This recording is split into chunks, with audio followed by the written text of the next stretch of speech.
Chuck Noll, the Pittsburgh Steelers have won 4 Super Bowls and have not had a losing season in 13 years. And they're off and running with quarterback Mark Malone once again. Malone was brilliant in the Steelers' opener against the Colts, hitting personal highs for completions, yardage, and touchdowns.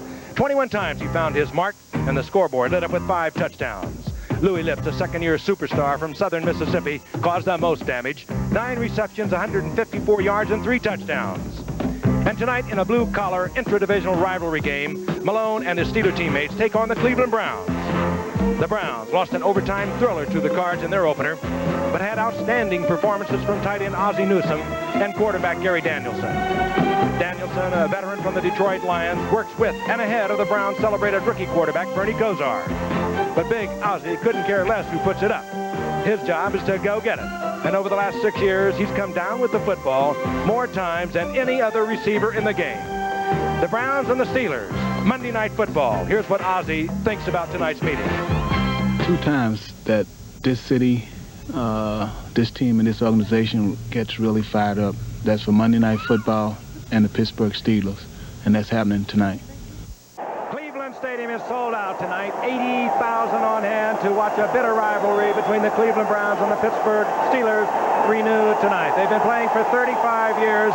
Records mean nothing when these 2 teams get together. Hello again, everyone. I'm Frank Gifford, and of course the Steelers last year with a 9-7 record went all the way to the AFC Championship before they were eliminated by Miami. And for Cleveland, it was a year in which they saw a lot of games go down the tubes in the last quarter.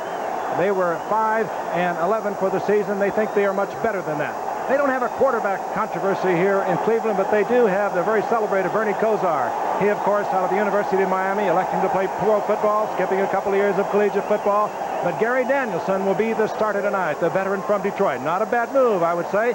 And we'll turn to Joe Namath, maybe for the reasoning, perhaps to give this youngster a chance to learn how to play this game. No, Frank, that's not the reason. The reason is at this point of their careers, Gary Danielson is simply the better quarterback. He has more experience. He knows the NFL. The other side of the coin, we have Mark Malone, who's off to a great start this year. 5 touchdown passes. Earlier last week, a fine core of receivers. Both teams have excellent defenses, and they're somewhat similar in the defensive line and the linebackers. However, in the secondary, Pittsburgh likes to play a zone defense as opposed to Cleveland, who is an aggressive defense and plays a man-to-man. While the cornerbacks for Cleveland, Frank Minifield and Hanford Dixon, are going to have their hands full tonight because they have to cover Louis Lipps, John Stallworth, and Weegee Thompson. You're dangerous. You've done your homework. Quickly, Joe, any little twang of memory when you walked in here 15 years ago, first Monday Night Football game? Every time I think about this Monday night game, I just wish I would have completed my pass, the last one to Emerson Boozer, as opposed to their linebacker, Billy Andrews. We won't let you forget it.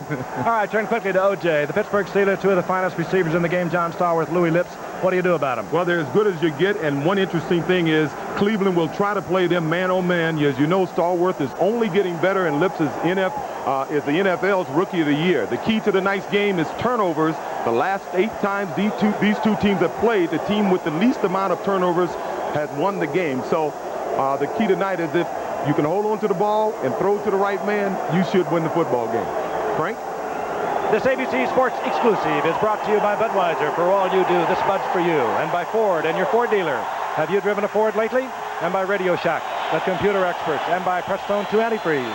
America goes with Prestone. We're set to go. The Cleveland Browns have won the toss. They'll receive to your left. We look deep to number 84, Glenn Young. He's back there along with number 85, Clarence Weathers. There's Glenn Young, third-year man from Mississippi State. Set to go. Gary Anderson pops it deep, and it carries into the end zone. And Glenn Young will bring it out. Young bowling out to the 25-yard line, and this crowd will be hysterical tonight. This is a rivalry that, well, honestly, the record means nothing over the years. It seems like almost every time, at least in recent years, that they have been able to win at home. As we look at the offensive unit now, they trot out Gary Danielson at quarterback, 9-year man out of Purdue, and of course 8 of those years with the Detroit Lions. The 2 setbacks, they are fine running backs. You haven't heard that much about them. Kevin Mack, a rookie from Clemson, number 34. Biner out of East Carolina, number 44. Willis Adams at the left side, number 80, wide receiver. Fred Banks, number 83, a rookie from Liberty Baptist State in Virginia. First down and 10. First offensive play. Danielson will put it up. Fires Mr. Azimuthun, who had 6 receptions last week, and he is having a remarkable career. Defensively, they'd like to have Gary Dunn at nose tackle. He's unavailable. Arthroscopic surgery, should be back in a couple of weeks, so they moved Edmund Nelson in there, who can play all along that line. The cornerbacks, Wayne Woodruff, Harvey Clayton, Eric Williams. Roams the center at free safety. Great linebackers in this game. Mike Merriweather was a Pro Bowler. Robin Cole was a Pro Bowler. The Cleveland Browns feel they have even better linebackers. So one of the controversies that is always going to exist, at least for the next few years, who has the better linebacker? 2nd down and 4 for the Cleveland Browns. The ball at their own 30-yard line. Here comes Kevin Mack, the rookie from Clemson. Slips, gets to his feet, gets back to the line of scrimmage, and struggles for a yard. It'll be 3rd down and 4. Robin Cole defensively there for these Pittsburgh Steelers. Last year, defensively, this unit was 4th against the run, 15th against the pass, 5th overall in the NFL, and Robin Cole has a bit of a chin strap problem. And he'll step out of the lineup, but only because the Pittsburgh Steelers, Tony Dungy, defensive coordinator, is anticipating pass. I'm sure they bring in the extra setback. That's Sam Washington. Gary Danielson from the shotgun. That's Newsom on the move, number 82. They love to get it to Newsom. Danielson fires, intended for Fred Banks. Flag is down in the backfield. Could be holding. Yes, it is.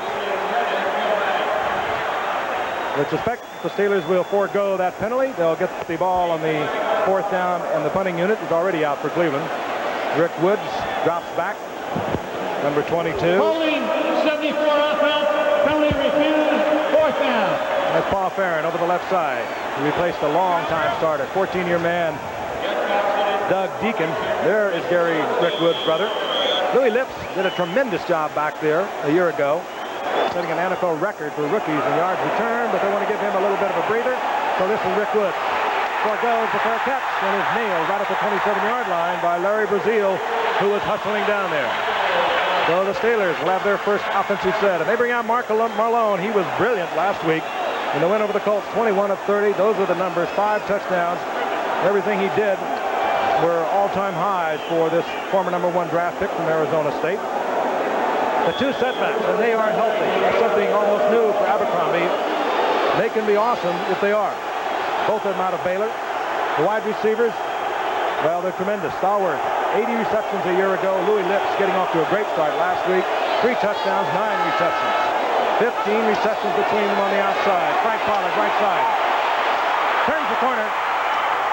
And he has a Steeler first down. He's out over the 40-yard line, close to the 42 before Don Rogers takes him out.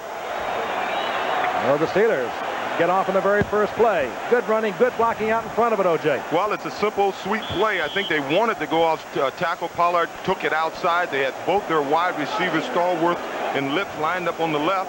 So they ran to the wide side of the football field and found some running room. The Steelers scored in 8 of their 11 possessions last week against the Colts, but they're not playing the Colts defense. They're playing the Cleveland Browns.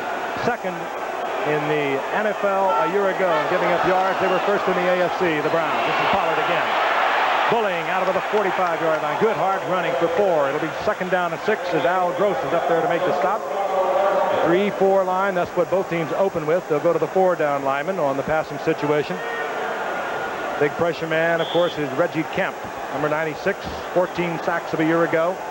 They're very proud of their secondary here. They call them the Dogs. That name given to them by Hanford Dixon, their right cornerback, and they do love to challenge you. They do like to get into man for man. If they get into too much of that tonight, John Stallworth and Louis Lips could really give them a burn. 2nd and 6. Abercrombie. And Abercrombie gets away from one Brownie, but he's chased out of bounds by Tom Cousineau. Mark Malone, great game last week, Joe. I know you've watched him. He's big, got a lot of stature, and a powerful arm. That's right, Frank. I don't look for him to continue running the ball very long. They're getting isolated coverage on their wide receivers. The last play, by the way, the strong safety, Al Gross, came up nicely on the outside and forced the play farther outside, and that's the reason they did not make a gain. 3rd down and 6. Weegee Thompson is in, number 87. He's 6'6". Rich Ehrenberg, 24. He works well out of the backfield. He's in a wing position. Going deep for Stallworth, and he could have had that. Hanford Dixon was with him. That was a perfectly thrown ball. I don't think it was deflected. And that is not what you see very often from John Stallworth. But again, Hanford Dixon was hassling him just a bit. We'll look at it from the reverse angle, and you'll get an opportunity to see yourself. Number 29 is Hanford Dixon. He's a short one, 5'11". I don't know whether it was deflected or not. In any event, the concentration of Stallworth was disturbed. 4th down. Harry Newsom in to punt for the Steelers. Clarence Weathers is deep. Recently acquired from New England, Clarence Weathers. He just watches it. Ooh, and it just does take a Steeler bounce into the end zone. The Cleveland Browns will have their second possession out of the 20-yard line. There's electricity here at Cleveland Stadium tonight. It's the Browns and the Steelers, and they really don't like each other. Ever since man invented machines to move people, he has sought new ways to defeat the wind's resistance. And now there's a totally new aerodynamic design for this age. Ford brings you the age of Aerostar. Aerostar. Take it to the school. Take it to the campsite. Take it to the movies. Take it to the lumberyard, or take it to the max. Yes, anywhere you take it, Aerostar proves its versatility. Aerostar! Ford Aerostar. Strength, pride, tradition. For centuries, the Clydesdales have been known as a special breed. Today, the Clydesdales symbolize Budweiser's dedication to quality, superior ingredients, exclusive beechwood aging, and a distinctively clean, crisp taste only Budweiser can offer. Quality taste, because this Bud's for you. Hershey Bar, one of the old-time greats.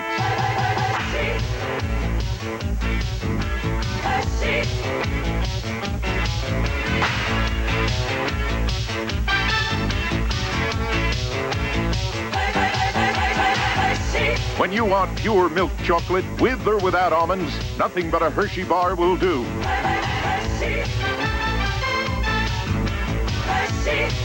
One of the old-time greats. Each team has had one offensive possession. The Butterflies must have settled down by now. Ready to go, the Cleveland Browns. The ball at their own 20-yard line. There is Marty Schottenheimer, now in his second year, having replaced Sam Rutigliano after the 8th game of last season. Last year, he went 4-4 in a overall 5-11 season. Played for the Buffalo Bills, worked under Bill Arnsparger with the New York Giants, worked with Detroit, and came here as an assistant in 1980. 1st and 10. Danielson, the quarterback, the single setback. Kevin Mack, the rookie from Clemson. Danielson fires it to Harry Holt. Over the middle, number 81, and Holt will have a first down out over the 35, close to the 37. The former Canadian Football League star who came to the Browns a couple of years ago is an excellent receiver. We don't hear that much from him because of Ozzie Newsome. Yeah, I think they surprised Pittsburgh on this play because Cleveland is a running football team. They try to run the ball and not making mistakes throwing the ball, and they threw on first down, and they'll have to do more of that tonight if they're going to win. Browns have a 1st and 10. The ball out over their 36-yard line. Willis Adams is split to the right, 82. That's Newsom. They move him around anywhere they can to get him in an area when he can work himself into the pattern. Danielson had time to move around, gets the ball out to number 83, and the rookie from Liberty Baptist State, Fred Banks, does not hold on. Should have had it. That could be the major weak spot of this Cleveland Brown offensive team, their wide receivers.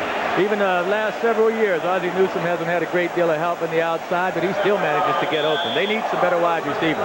Hey, quite frankly, defensively, if you were playing them, you certainly would double every time on the outside. I mean, single every time on the outside and get some kind of double on Ozzie Newsome because he is the strength. And you just have to make them go to the outside and stop giving it up to Newsome. And that's what he's been doing over the past 2 years.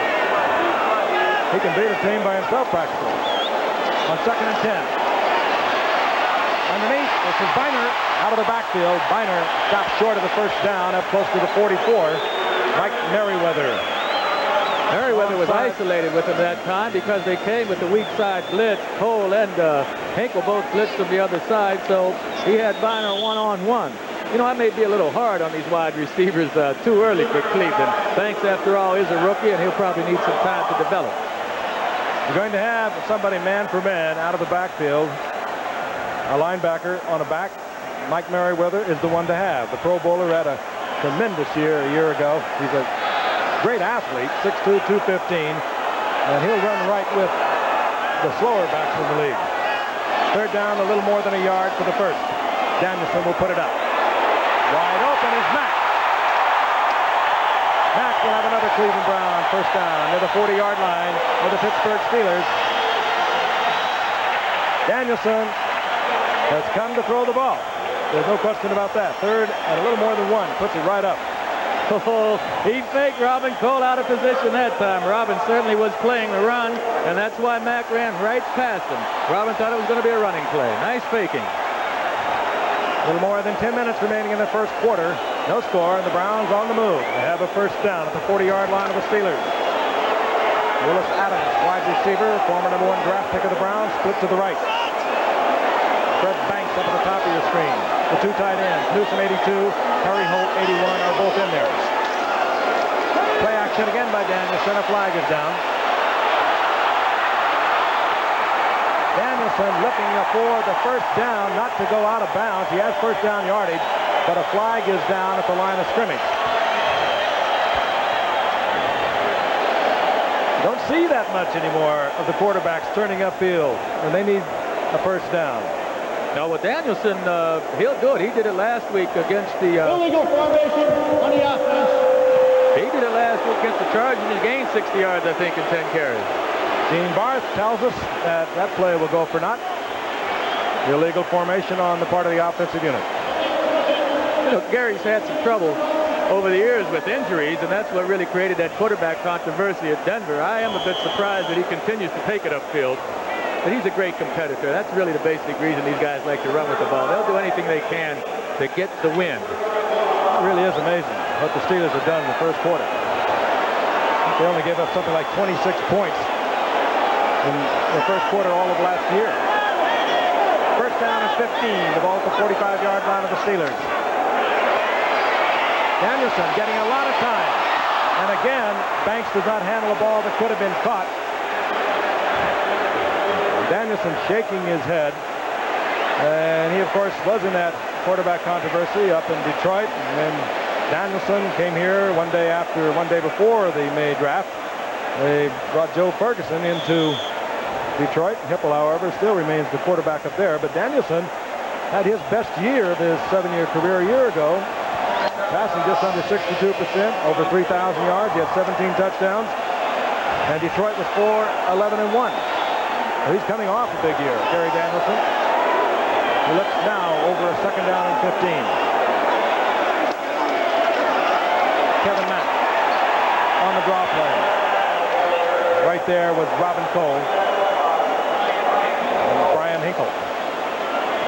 David Little made a good play that time. He simply ran after the running back. It was his coverage all the way. He read running play, and he shot right through the gap. A good play by David Little. Alternating at left guard are the Cleveland Browns, bringing in the plays. They bring in Robert Jackson and George Lilja. Third down, 16 now for Danielson. We'll see the shotgun. You see the 4 wide receivers. Ozzie Newsom now split all the way to the right. Works back to the middle in motion. Number 82. Blitz. And Brian Hinkle this time. He's the one you don't hear that much about. You hear more about Robin Cole, the Pro Bowler, and Mike Merriweather, the Pro Bowler, but Brian Hinkle is an excellent linebacker. One of the positive things that happened for Pittsburgh last year, they moved Robin Cole inside, and that allowed Brian Hinkle to play, and he has been as steady as any linebacker Pittsburgh has. Gossett is on. Rick Woods is back there, and they put Louis Lips back there with him. Lips can give you a thrill. Gossett, a short kick, a poor kick, and it takes a Cleveland bounce. So Pittsburgh bounce. Pittsburgh will have fairly good field position. We'll be back in Cleveland in just a moment. You can manage your business with the Tandy 6000 from Radio Shack, a powerful multi-user system that allows your office to work together by sharing one computer with word processing and data processing for strategic planning and control. Information sharing is essential for success, and the Tandy 6000 gives you a wealth of information for sound business decisions. Tandy Computers, in business, for business. Only at Radio Shack Computer Centers.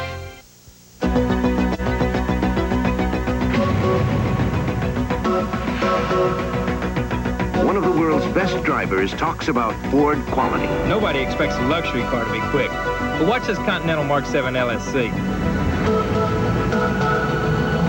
0 to 50 in 8.1 seconds. I like that feeling. Sure, race car drivers like to kick a car from 0 to 50. But sometimes it's more important how fast you go from 50 to 0. I'm going to stand on these anti-lock brakes at the end of this water-soaked test lane, but they'll pump themselves electronically. Watch what happens. They don't lock. They stop me quickly, even while I was turning. Take a look from another angle.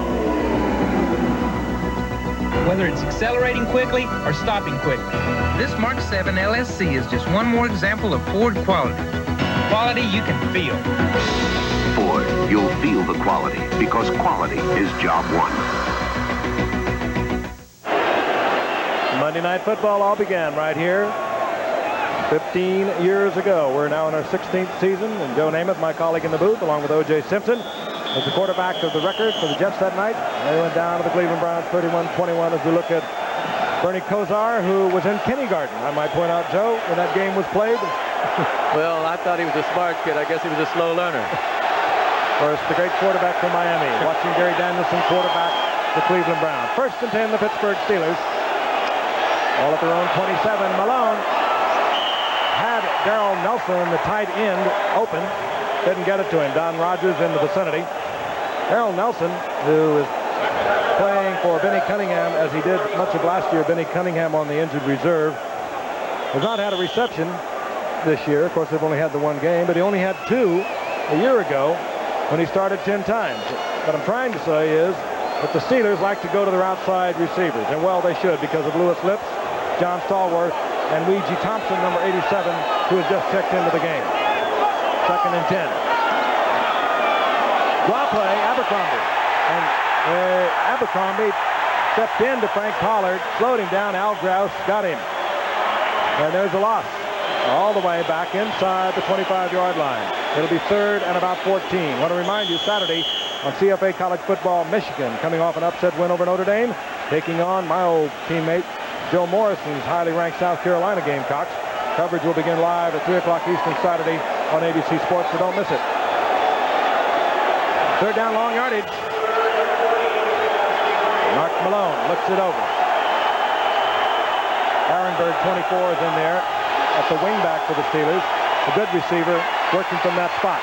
A lot of time for Malone. The flag is down. Perhaps that's why he had a lot of time. Louis Lips comes down with it with 1st down yardage, but I think it'll be brought back for holding. Well, that's how you get a lot of time, I guess. 1st down will be brought back.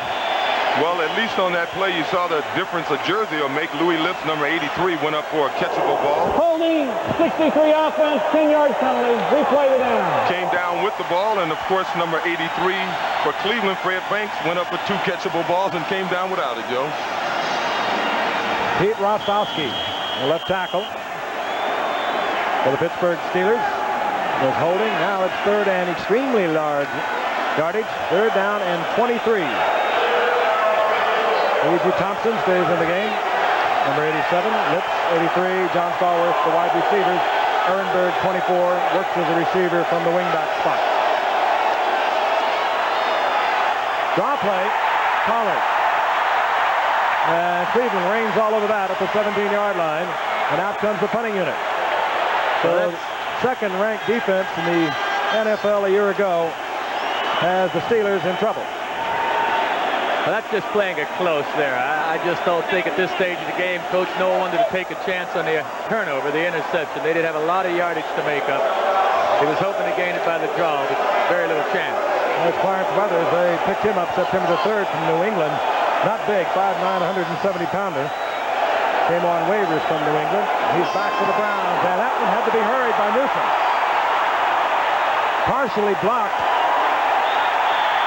He tried to hurry it to get it off And the Browns will have excellent field position near the 49-yard line of the Pittsburgh Steelers. Let's look again. This is Harry Newsom, a rookie 8th-round pick out of Wake Forest. Tremendous pressure. Chris Watkins was in there for the Brownies. Number 37. He got a hand on it. And the Browns get it right back. No score. 6:20 remaining in the first quarter.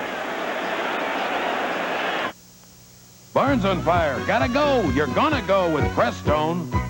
Driving just 10,000 miles on weak, neglected antifreeze can leave a radiator looking this bad, while the Prestone radiator looks this good. America goes with Prestone. It's supercharged. The new Energizer AA battery. From Energizer Science comes the longest-lasting Energizer AA ever made. No other battery can outlast it. It's supercharged. It's America's newest bundle of energy.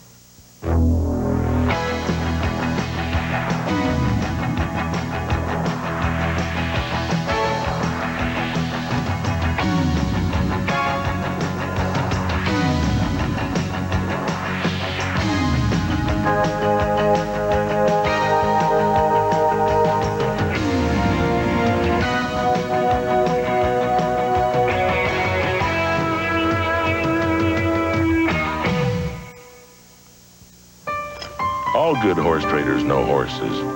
The best ones know cowboys, too. He needs a little work, but the price is firm. He's worth it, but I'm a little short. Just pay me half now, and if I don't hear from you, he knows the way home. Bush.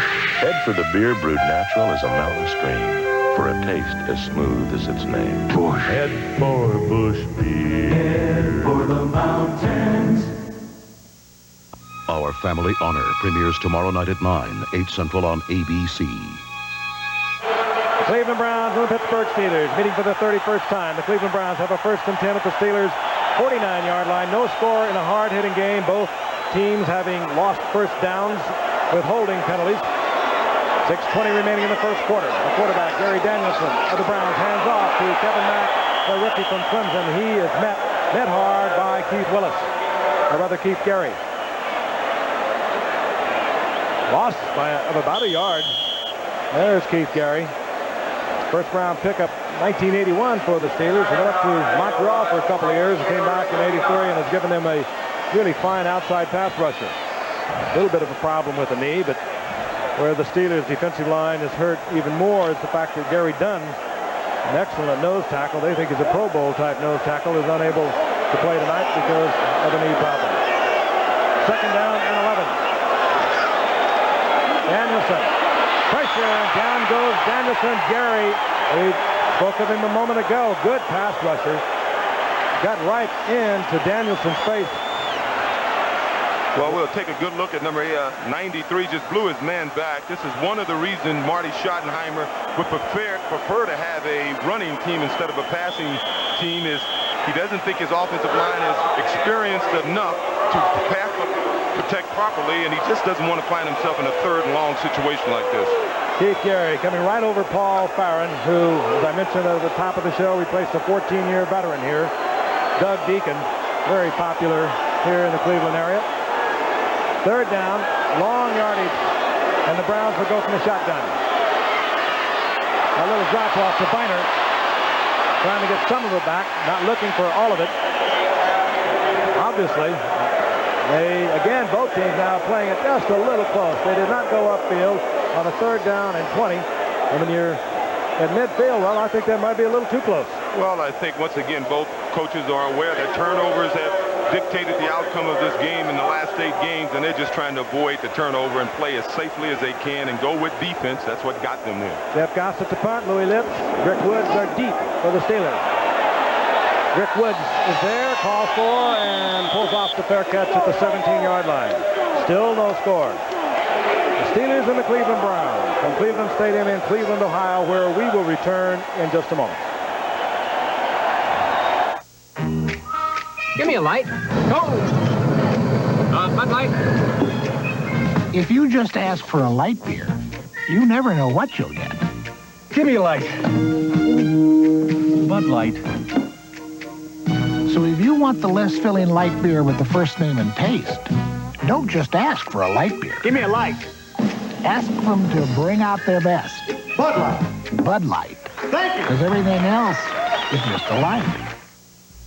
If mistakes make you boiling mad, try the liquid paper line of correction fluids. Our solutions for handwritten mistakes, photocopies, even colored stationery can get you out of, well, almost any jam. It's so smooth it won't even scratch this delicate surface. The Papermate AccuPoint roller pen with a stainless steel point and metal rolling ball for remarkably smooth fine point writing. The Papermate AccuPoint. You gotta move? You're thinking about a move. You are moving. Ryder moving days are here with special rates on Ryder trucks at Ryder dealers everywhere. The newest, best trucks you can rent with power steering, automatic transmissions, radios, air conditioning. Did you move yet?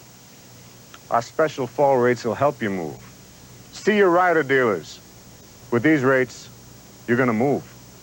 I'm moving. Yeah. Ryder, the right move. The rolling record book, Walter Payton and the Chicago Bears take on Bud Grant's New Look Vikings on an NFL Thursday special, live at 8 Eastern. The Bears and the Vikings are undefeated. The Rams and Seattle are undefeated. We'll have them on Monday night. Only 4 undefeated teams remaining in the NFL. First down and 10. 17-yard line. Pittsburgh with a 45-3 win in their opener. Trying to get things moving. Frank Pollard works his way to the 20. Gets perhaps 3 yards out of it. Tom Cousineau, who grew up right here in the Cleveland area. Great All-American from Ohio State, made the stop, number 50. Well, to get things going offensively, I think these teams ought to start throwing the football on first down. We saw Cleveland do it successfully earlier, and then they went away from it the last series or two. And Pittsburgh hasn't thrown a pass yet on first down. I believe they have to go downfield with the ball. I think both coaches are aware of what O.J. touched on at the top. I think the last 8 games have been decided by the team with the fewest turnovers. They're being very cautious here in the early going. 3:56 remaining in the first quarter. Walter Abercrombie. Abercrombie putting on some moves. Short of the first down at the 25-yard line by a couple. Al Gross, one of the Cleveland Brownies, in there on the stop. Abercrombie and Pollard, the 2 setbacks, both from Baylor. Abercrombie, a number 1 pick in '82. Really, for the first time, played like one a year ago when he got things together, had a big season. Had a lot of nagging injuries in the early going. Third down and 2. Steve Morse, a rookie from Virginia, is in. Rich Ehrenberg, second-year man from Colgate. As the Steelers look at a 3rd and 2 as a pass. Fired, and it's complete to John Stallworth. He has the first down. He's out of the 35, close to the 38-yard line. Don Rogers defensively. John Stallworth, with 80 receptions a year ago, 5 last week. He is such a gifted receiver. He sure is. Cleveland came with Dave Pazzulia, 4th lineman that time, to put pressure on, but it was one-on-one coverage. Stallworth simply makes a good catch. It really wasn't bad coverage, but the ball was in an area where the defender couldn't get to it. What I like also is Stallworth holding on to the football after getting hit so hard. Stallworth off the line of scrimmage, beat Hanford Dixon. Fine cornerback for the Browns. He gets the first down, and they mark it just inside the 40-yard line.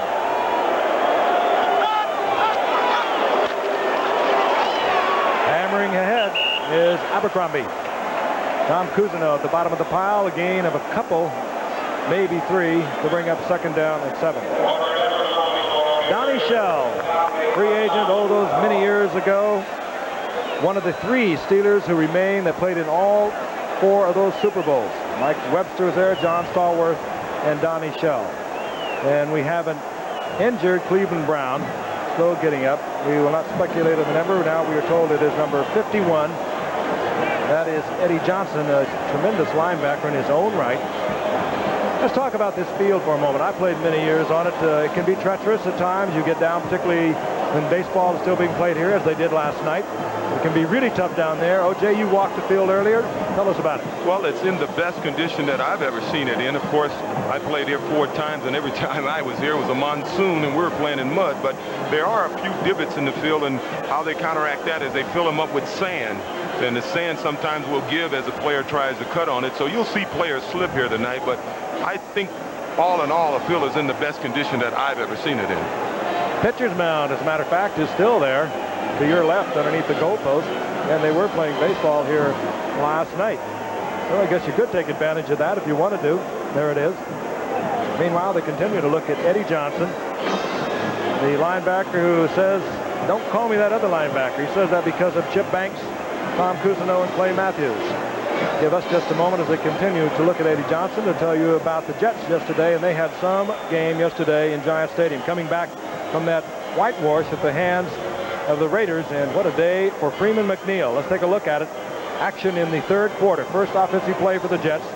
Jets leading 21-0. Watch Freeman McNeil. He has such tremendous speed and move for his size. When he has it all together, there's nothing quite like him. Longest career run from scrimmage for Freeman McNeil. Third longest in the Jets' history, and that set up another Jets touchdown. The Jets went out in front 28-3. Vince Ferragamo, they hammered him all day long. Here he is trying to get back in it at 28-3. And you're going to see Curry Glenn, as the Jets had to make over their entire secondary for this game. Curry Glenn returns it 15 yards for the touchdown. The final score, the Jets 42, Buffalo 3. Big comeback for the Jets after that loss to the Raiders. Third down, second down, and 7. This is Pollard, and he is hit right at the line of scrimmage. Scott Nicholas, number 58, is in the lineup defensively for the Cleveland Browns. We'll try to get a report on the condition of Eddie Johnson. Joe, I'm inclined to agree with you. Cleveland is trying to cover these two outside receivers man on man, and I would have believed that Pittsburgh would have challenged them a little more now. You know, they're playing them relatively close. I thought they'd go deep to either Lips or Stallworth by now. I think they will. They'll get to it sooner or later. They have to. Third down and 6. Reggie Thompson split to the left. John Stallworth split to the right. As was Louis Lips. Out of time from Malone, they tried to get it to Stallworth, and it was almost picked off. And for Dixon, defensively there, Don Rogers had a shot at it. It'll be fourth down, and the Steelers will have to punt once again, with 1:18 remaining in the first quarter. John Stallworth, what a year he had as we looked at Clarence Weathers dropping. All highs for Stallworth a year ago, 11 touchdowns, nearly 1,400 yards. And now, here's Harry Newsom, the rookie 8th-round draft pick out of Wake Forest, picked twice last week for a 45.5 average. Good towering punt by Newsom. This is Weathers. Weathers slipped to a couple of tackles at the 20-yard line, but buried at the 25 by Todd Spencer. Again, a reminder, Thursday night, special time, 8 o'clock from Minneapolis, the Chicago Bears, with that great defense, an NFL record with 72 sacks a year ago, headed by Mike Singletary. He had 3 last week. They go against the Vikings. Bud Grant has the Vikings going once again. And you wonder how important a coach is in football. I think he's everything. You see Bud Grant winning with pretty much the same players that they had there last year. I mean, it really is something. Wait till duck season opens. Won't be able to find him. 10, 24-yard line. Browns in possession, no score. 1:07 remaining in the first quarter. And Mack is buried, the rookie from Clemson. Just don't know why they don't throw the football on first down at this stage. They were successful with it earlier. Well, that's debatable, Joe. Earlier, they had guys open. Fred Banks didn't come down with a couple of passes. But normally about midway in the first quarter, you go to what you do best. And basically, this Cleveland team is a running football team. They surprised us early by trying to throw, but they're getting back to what they normally do now. Yeah, that's why I want them to throw the football. You know, if they normally run the ball, let's cross up Pittsburgh. Throw the rock. The man they like to get the ball to, of course, is Ozzie Newsome. He's had more receptions than any other receiver in this game today over the past 6 years. And the Steelers thus far have taken it away from them.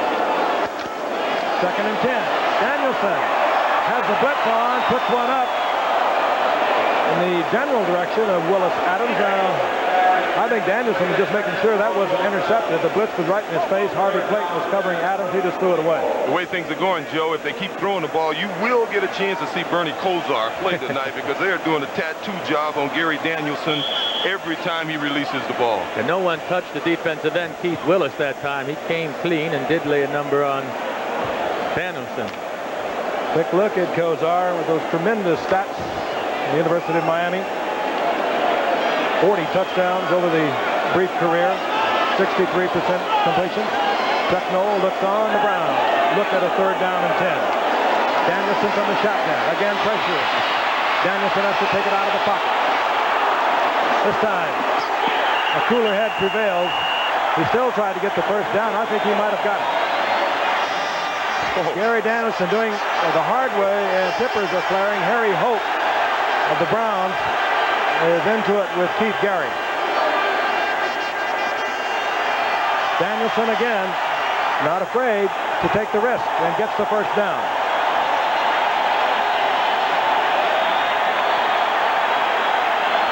Came up in 1974, wasn't drafted. Played a couple of years in the WFL. Played 3, as a matter of fact, up at Portland. And then went to the Detroit Lions in 1977 as a free agent. Off and on starter there. Last year was his best year of his career. We got 7 seconds to go in the first quarter, and this would be the only NFL game in the first 2 weeks of this 85 season that has not produced a score in the first quarter if it holds up on this play. Danielson wants to change things. That's going to be picked off. That's Woodruff. Wayne Woodruff.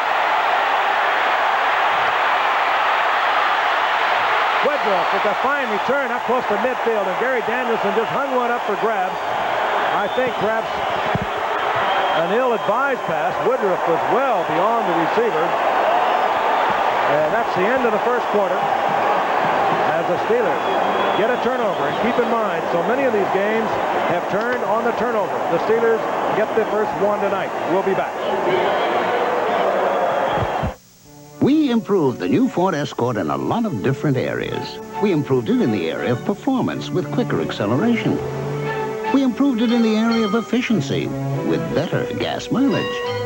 We even improved it in the area of comfort, not to mention just about every other area, too, which is quite impressive for a car already the bestseller in this area. Get 7.7 Plus at your Ford dealer now. Hi, I'm Mark Malone of the Pittsburgh Steelers, and this is my wife, Mary Ellen. We were both brought up in single-parent homes. Because we came from broken homes, we know how some of these children feel.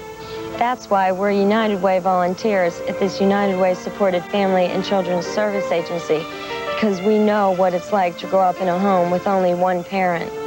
Here at this fresh air camp, single parents and youngsters can get together to work out some of their problems. When I was being raised by my mom, it was tough, but I never gave up. And these kids are learning that they can make it too. United Way wants to make sure that they get their chance. That's why they support programs like this all across the country. When you support your United Way, you're saying that you care about families and you want to see every kid have a chance. That's why we can say thanks. Because thanks to you, it works for all of us, the United Way. Action News tonight at 11. Well, as far as the first half is concerned, the quarter is concerned, the only thing I'm surprised about is the fact that the Steelers haven't challenged those cornerbacks of Cleveland yet, Joe. I thought they'd go deep on them by now. I thought they would, too, and also I'm surprised that Cleveland doesn't mix it up and throw on first down a little more. But my biggest surprise is Gary Danielson on that last pass play. He's an intelligent quarterback going deep from midfield and throwing the ball up for grabs in a 1st and 10 situation was a mistake. And it caused the turnover. We begin the second quarter. No score. Mark Malone is back. 1st and 10 from his own 49-yard line, looking for Lips. And Louis Lips fooling with Frank Meniford. Get a draw on it. Meniford says, I got the win. Then they do like to take you one-on-one. They're very proud of the secondary. And Meniford, who came last year after a couple of years in the USFL, is one of the better man-for-man defenders there. He's 5'9", and he goes right up with Louis Lips. Look at Don Rogers, number 20. Boy, he's from UCLA. He plays a lot like Kenny Easley, and he got a free shot in there. I don't know if it was legal. Rogers will take that shot anytime he has the opportunity. It's 2nd down and 10.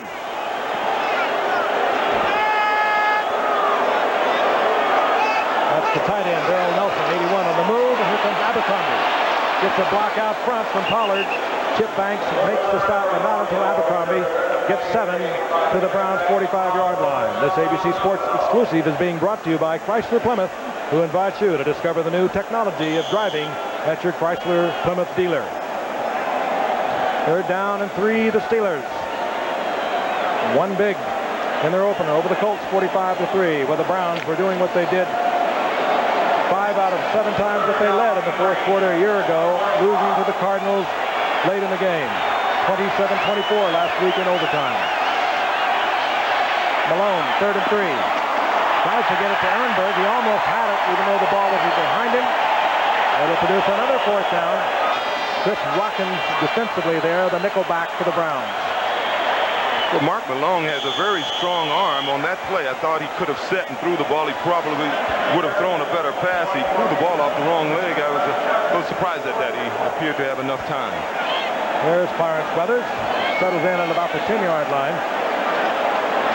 And the rookie punter for the Pittsburgh Steelers is Harry Newsom. He led the Atlantic Coast Conference at Wake Forest for the past 3 years. Looks for the corner. Weathers cuts it off. Good move by Weathers. That's why they got him from New England early in September.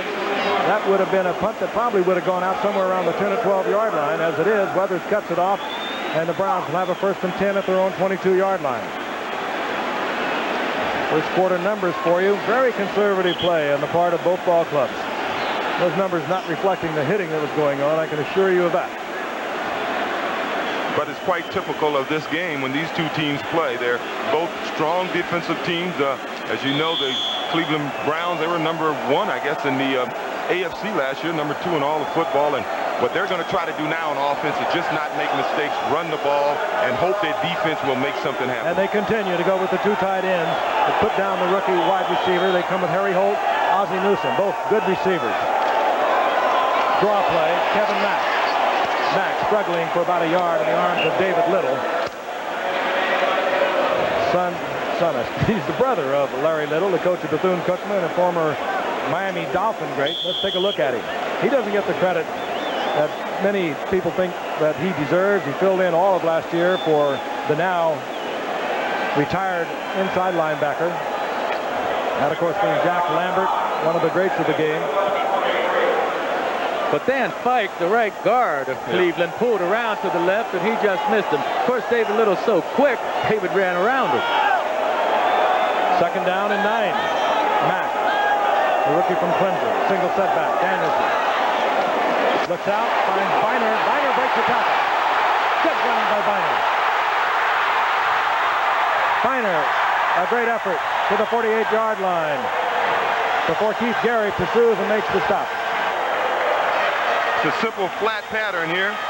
There was a blitz on. Biner ran to the... This kid just continues to do it week in and week out. Last year, he was the only back in the league to run for over 100 yards against his Pittsburgh team. They say he can't make people miss, but he's making a few miss on this run. Yeah, Eric Williams, the free safety, would like to have that play over again. He did miss the tackle. They got him in the 10th round a year ago out of East Carolina. He averaged 5.9 on the year, but did not have enough carries to qualify for the rushing title. Otherwise, he would have had the top average in the AFC. 1st down and 10. The ball at the 48-yard line of the Steelers. Still no score. The Browns and the Steelers. Danielson gets it in to Mack. He lost the concentration. Incomplete. Yeah, but I like the philosophy there. They're throwing on 1st down that time, and Mack was open. All I had to do was hold on to the football. Harvey Clayton of the Steelers, the right cornerback, is shaken up. He stays on the surface. There he is. Actually won the job this year from Sam Washington. Sam Washington a year ago had taken the job from Harvey Clayton. So they have been seesawing back and forth over the cornerback. Let's take a look at the reception, or almost reception, of Kevin Mack. Right into his chest. He didn't handle it. And here comes Clayton, number 33. Maybe just caught a cleat in the surface. I think he's stunned. He ran into Mack's back. And Mack was moving. Back is strong. The emphasis of Robin Cole, number 56, he was hitting Mack, and I think all of that Clayton caught. Right in the head. Take a look at the whites of his eyes. You know where you are.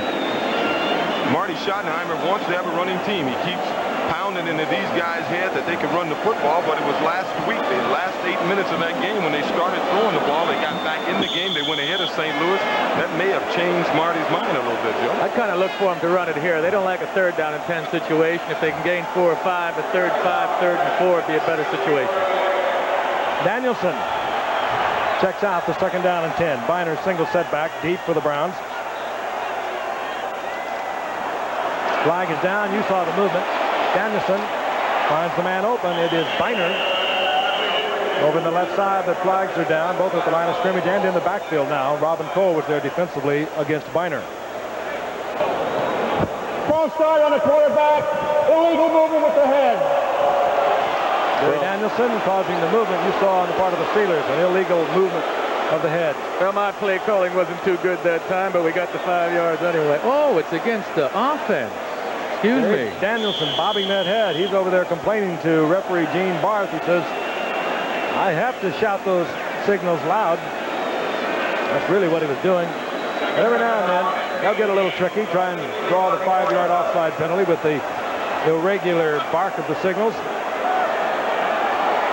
2nd down and 15, and the Browns are back to the 47-yard line. Newsom is 82. Danielson wants Newsom. And Newsom working against Donnie Shell. Donnie Shell, a veteran of 12 seasons in perfect position. That was really good coverage by Donnie Shell. He did have Ozzie one-on-one. And, man, I'd throw the ball to Ozzie one-on-one most of the time, too, because Ozzie will come down with it. But aren't you surprised that on a 3rd and 15 that Ozzie Newsom would get single coverage? Yes, especially against the defenses that Pittsburgh usually uses. They will go back to him. You can count on that. Donnie Shell not only has been to the Pro Bowl 5 times, he is the leading active career interceptor in pro football today. All as a free agent from 12 years ago from South Carolina State. 3rd down, 15. Steelers want a blitz, and they get a little eager. Unless they were drawn off. They are complaining bitterly that they were, but I did not see movement on the part of the Browns. Well, the right tackle, Cody Rising, was back on his heels, kind of drifting back. 68 offense. And they picked right up on it. Robert Jackson. They indicate, made a move, and the Steelers, when they see that movement, they all come, and that's exactly what they did. The Browns will be backed up 5 more. Now you'll see the Steelers probably drop into a 4-down line front, pin their ears back. They know that Gary Danielson, even though he can run fairly well, he's not the most mobile quarterback back there. They'll try and get right in his face on 3rd and 20. Well, they bring in another defensive back, bring in 2 of them, and they go with a 3-down front.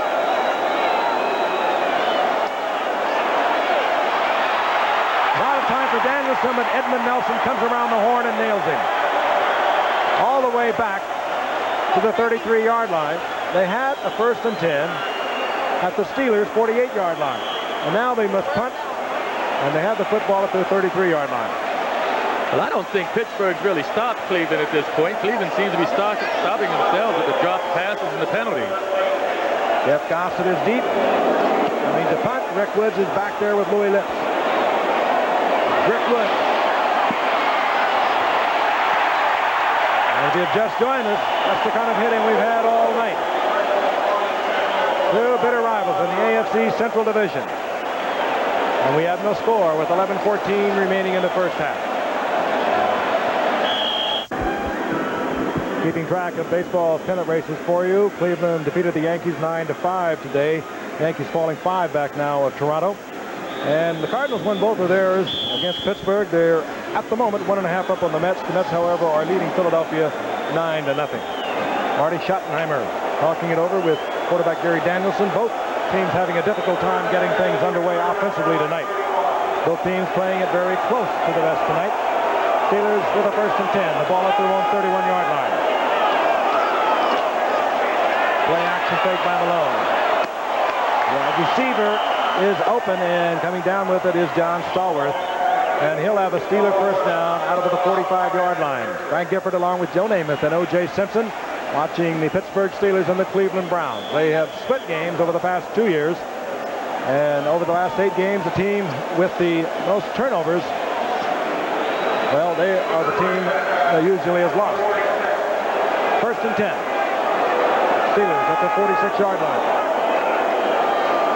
Abercrombie and Walter and tries to turn it inside, and he runs into a whole lot of trouble, headed by Eddie Johnson, who's back in the game. He maybe squeaked a yard out of it. It'll be 2nd and 9, and we're going to pause 5 seconds and allow our stations to identify themselves. Action News tonight at 11. That's our story, and it is right now nothing but a good, hard-hitting football game. Steelers being very conservative, not trying to go for the big one. 2nd down and 9. Malone looks to Ouija Thompson and tries to come back across the field to John Stallworth. And right there with him, Hanford Dixon, a first-round pick back in '81. He's had 12 interceptions in 3 years.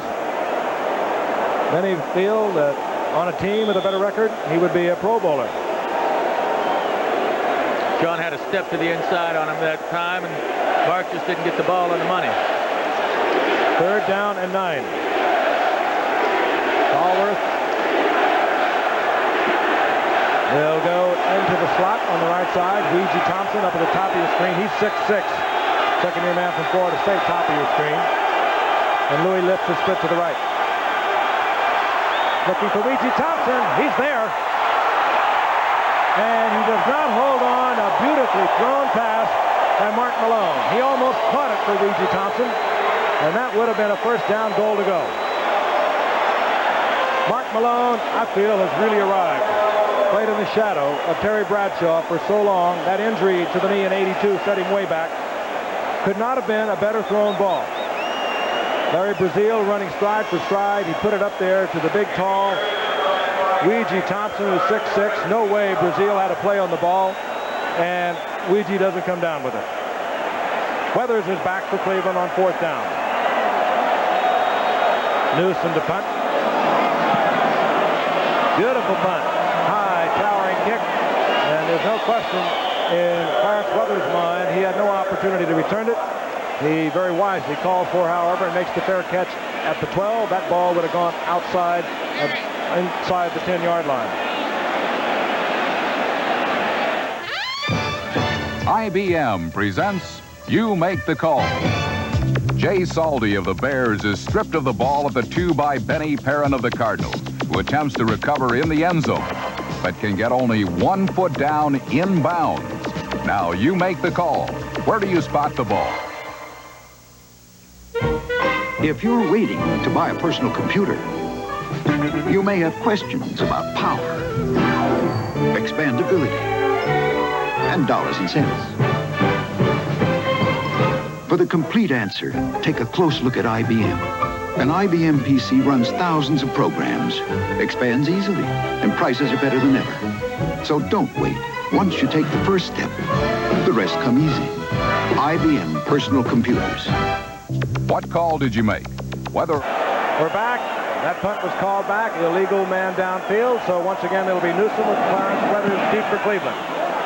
And again, a high towering kick by Newsom. This time, Weathers very wisely again allows it to bounce. That one was not going out of bounds. It goes into the end zone. So Clarence Weathers, acquired right in the first week of the season, has made some fine plays back there already tonight. The Browns will get it back at their 20-yard line. 10 minutes remaining in the half. Still no score, and that is surprising. Last week, the Steelers rolled up 45, working against the Colts, and the Browns had 24 points in an overtime loss to the Cardinals. Well, it's surprising from Pittsburgh's point of view. They have the ability to have a high-powered offense, but from looking at it from Cleveland's side, I'm not so surprised. They're a team that's going to try to run the ball. They're going to run the ball against the number 4 rated defense in football last year against the run, and they just don't have the horses to come up with a big play at this point. Cleveland at their own 20-yard line. Adams in motion, number 80. And it's Biner from East Carolina. Good running once again by Biner. Out over the 25, near the 27. Gain of 6, perhaps 7, to bring up 2nd down and 3. Mike Merriweather defensively as Mark Malone and John Stallworth talk things over the sidelines. Mark Malone's one of the few quarterbacks in the NFL today that calls his own plays. Coach Noel likes him to call them, and I'm sure Mark likes calling his own plays. Mike is reasoning about it, too. He says the quarterbacks seem to know what's going on out there a lot better. It gives them responsibility for it. They, of course, precondition into what they want on certain situations, and are very careful about that. But it gives them better options also on the automatics. On second down and 3, Biner once again. Biner is running well. Stocky, 5'10", 215-pounder. They ran him 21 times last week for 68 yards. He's not going to break the big one very often, but he is very steady, very reliable. Well, as you can see, he's a slasher. He did a little stutter step there. He just evidently has good balance, and he sees the hole well. He sees the whole field. They must be very confident in Biner and Mack. They released Mike Pruitt, who had over 6,000 yards over the past few years with these Cleveland Browns. We understand that he has pretty well worked out a deal with one of the teams in the NFL, so we should see Mike Pruitt later this year. Here's Biner again. This time, the Steelers slow Biner at the line of scrimmage, and perhaps 1 yard only by Biner. The outside linebacker, Hinkle's there, Robin Cole from the inside, Keith Willis closing down.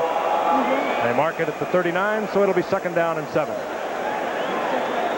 Well, when you can get that running game going, you force that defense to start playing you a little tighter, the linebackers a little tighter, and maybe you can pop one of these wide receivers who all possess a great deal of speed. It's the hands that is questioned. Second and 7. Danielson under pressure. Dumps it off to Kevin Mack. Good read by Danielson, and Mack will have a first down. In Steeler territory once again as Dwayne Woodruff made the play. But a good read by both Danielson and Mack. Mack circling right around the blitzing linebacker. Danielson reading it quickly. There's Merriweather, 57.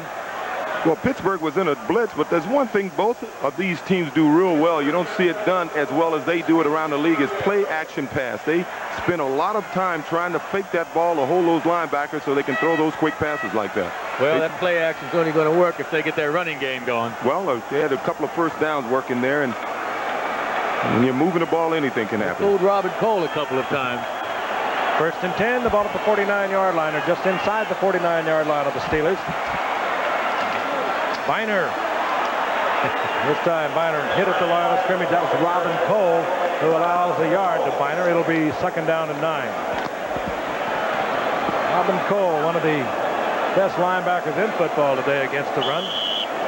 Arguable about who has the best linebackers. You got Robin Cole and Mike Merriweather, both Pro Bowlers. You got Brian Hinkle, highly underrated on the part of the Steelers. The Browns think they have the best in football. Chip Banks is there, Tom Cousineau, Clay Matthews, who is not playing tonight because of a sore back. But you better not bring that up with the Giants. As a matter of fact, a lot of teams. A lot of great players today at that linebacking position. Second and 9. Danielson. Willis Adams. Trying to get first down yardage. He's close, but he's held short. Working against a 5'9" Harvey Clayton. Well, he got tagged, but it was certainly a good sign to see him catch the ball. Here's a guy that was a #1 draft choice in 1979, and all the years he's been with this team, he's only caught 2 touchdown passes, and they're giving him his chance here tonight. He was really racked in the early years with injuries. The last couple of years, he started to come on. Last year, he had his best year with 21 receptions. We're talking about Willis Adams. He's short of the first down. But this is the deepest penetration either team has made tonight. The first time either team has been inside the opponent's 40-yard line. Inches to go, and Kevin Mack hit at the line of scrimmage. He'll get it on the surge. And it'll be first down, Cleveland. You'll hear it from 80,000.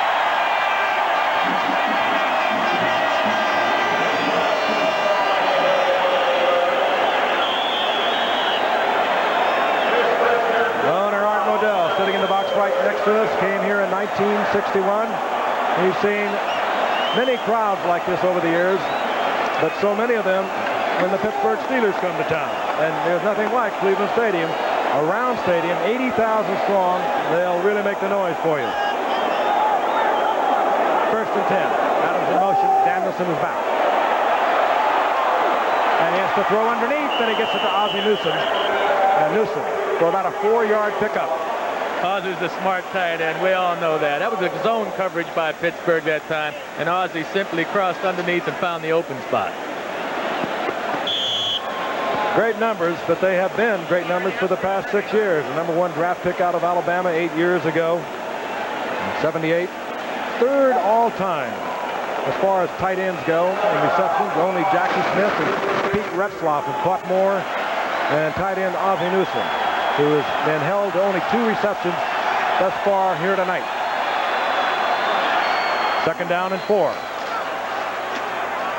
Biner, big opening of Biner is inside the 25. First down, Cleveland. Keith Willis had to make the stop. But the Cleveland Brown line is doing a number in the middle. Biner has a nice, watch this little stutter he does. He does a nice stutter. He gives a little shoulder move, but get his blocker to get on the side of the defender that he wants to get, and he goes the other side. He's got a nice little move in there. A little lowercase Tony Dorsett move. Yes. First and 10. The Browns threatening the first threat of the game thus far tonight. They're at the 25-yard line of the Steelers. We have no score. 4 minutes and 10 seconds remaining in the first half. Anderson, Gary. And he finally has to put it up, and he paid the price for holding it so long. He was hammered by Mike Merriweather on the blitz. He got pressure also from Keith Willis and Keith Gary. Well, his receiver, Willis Adams, that time was one-on-one back there with Clayton, but somehow he got hung up in the turf and fell down. Merriweather all over Danielson there just as he released the ball, and that's almost like a clock in your head, I guess, Joe. You don't see the guy, but you can hear the footsteps and the hot breath, I guess. When you're back there so many times, somehow you do develop that instinct. You just feel that pressure coming from your backside, at least hopefully. If you don't, you're going to get a big surprise. Second down and 10 at the 25-yard line, the Browns. Danielson gets good protection and good defensive plays. The flags fall. Ed Banks and Reggie Langhorne were in the pattern. Flags are down. Dwayne Woodruff was back there defending. Say, I did nothing. Donnie Shell. 31 defense, first down. Donnie Shell, number 31, is the man they call. There's Art Modell. Colorful owner, very involved in league activities, very involved in his football team. I can assure you of that. Yeah. Let's take a look at, this is Langhorne, the rookie from Elizabeth City State. Yeah. There's Woodruff, number 49. He was involved, as we mentioned. Merriweather was involved, number 57. And Donnie Shell, well, they picked up his number a little late. That really had to work either against Woodruff or Merriweather. In any event, first down, the Cleveland Browns. We're at the 17-yard line of the Steelers. Danielson wants a bundle. Comes inside and Fred Banks. He drops a couple early. He gets the touchdown from 17 yards out between Harvey Clayton and Eric Williams.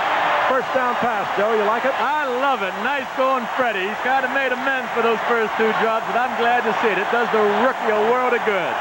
Freddie ran the same pattern that Eugene Langhorne tried to run earlier, a little stop and go. Langhorne got tied up in his stop and go. Nice pump by Danielson. And a real nice pattern by Freddie Banks. A really nice adjustment on the ball, too. Gary threw the ball to the inside, and Freddie had to adjust. He did a heck of a job getting to it. Banks is only 5'10", 177. Played at Little Liberty Baptist State. Little, at least in terms of numbers of football players they have sent to the NFL. Matt Barr puts it to the uprights, and we have our first score of the night. The Browns go out on top, 7-0, 3:50 seconds remaining in the first half. IBM presents You Make the Call. Jay Saldy of the Bears is stripped of the ball at the 2 by Benny Perrin of the Cardinals, who attempts to recover in the end zone, but can get only 1 foot down inbounds. Now you make the call. Where do you spot the ball? If you're waiting to buy a personal computer, you may have questions about power, expandability, and dollars and cents. For the complete answer, take a close look at IBM. An IBM PC runs thousands of programs, expands easily, and prices are better than ever. So don't wait. Once you take the first step, the rest come easy. IBM Personal Computers. What call did you make? Whether or not the ball was recovered by the defense inbounds, it is still a touchback. Spot the ball at the 20. The competition is good.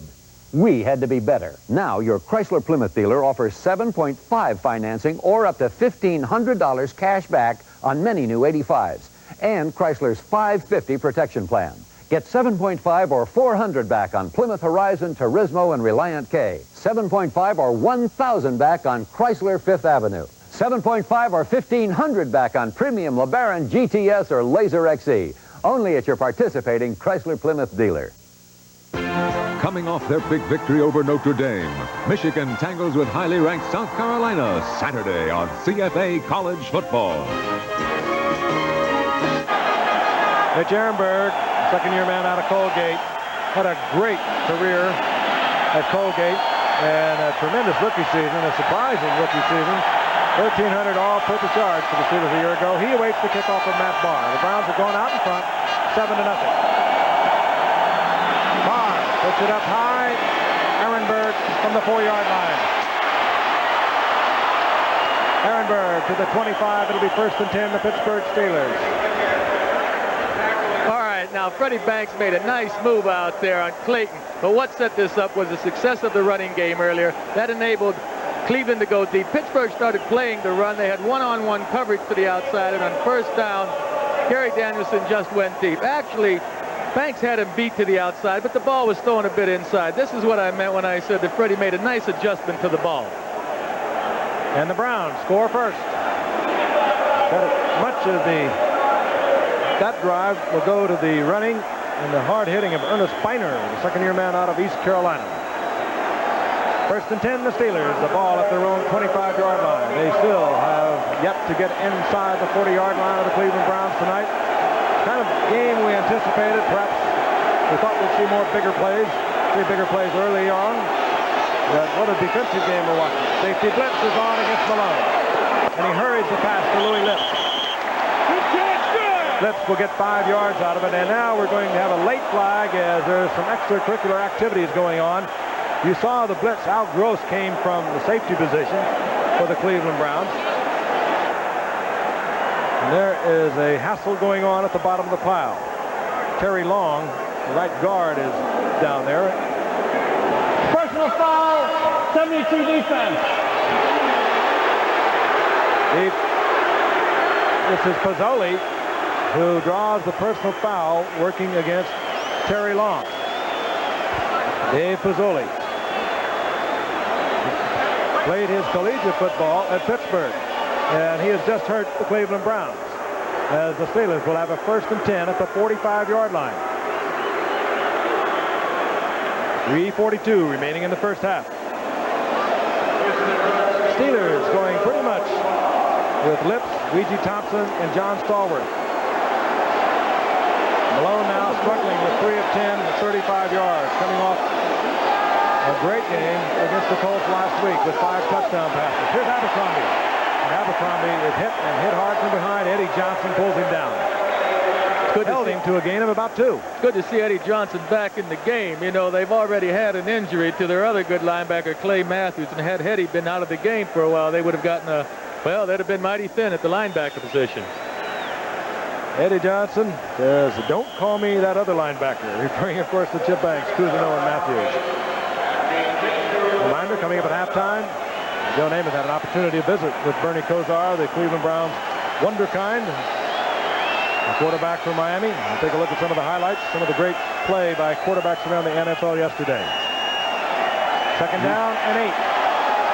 Malone trying to get it to Abercrombie, who is a good receiver downfield. Chip Banks running stride for stride from his linebacker position, had good position.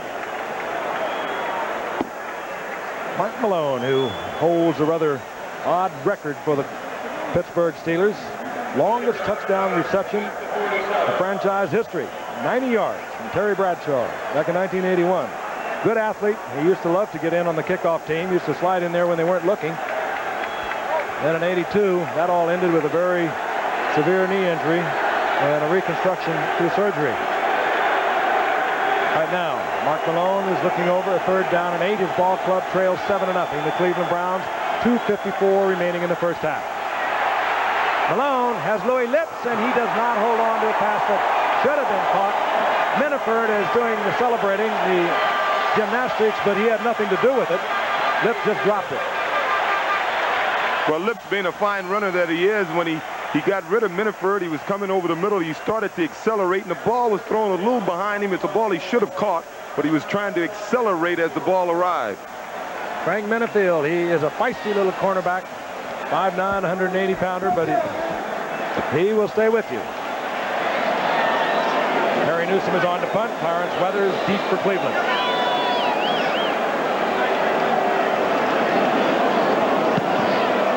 Newsom, another fine kick, but again, Newsom fails to catch the corner.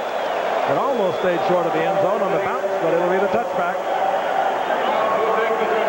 The Brownies will get the football at their own 20-yard line. They have a 7-0 lead. Cleveland has 3 timeouts, as do the Steelers. The enemy. Rain. A mere 1/8 inch can float your car off the road. Thus the rationale for Vector, Goodyear's unique all-season radio.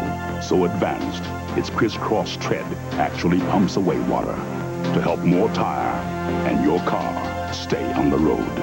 The Goodyear Vector. It simply performs like no other tire in the world. This bud's for everyone in uniform who keeps things running smooth. This bud's for you. You know America takes pride in what you do. Budweiser salutes all the men and women who have proudly served this great country. For all you do, this bud's for you. The competition is good. We had to be better. Now your Chrysler Plymouth dealer offers 7.5 financing or up to $1,500 cash back on many new 85s. And Chrysler's 550 protection plan.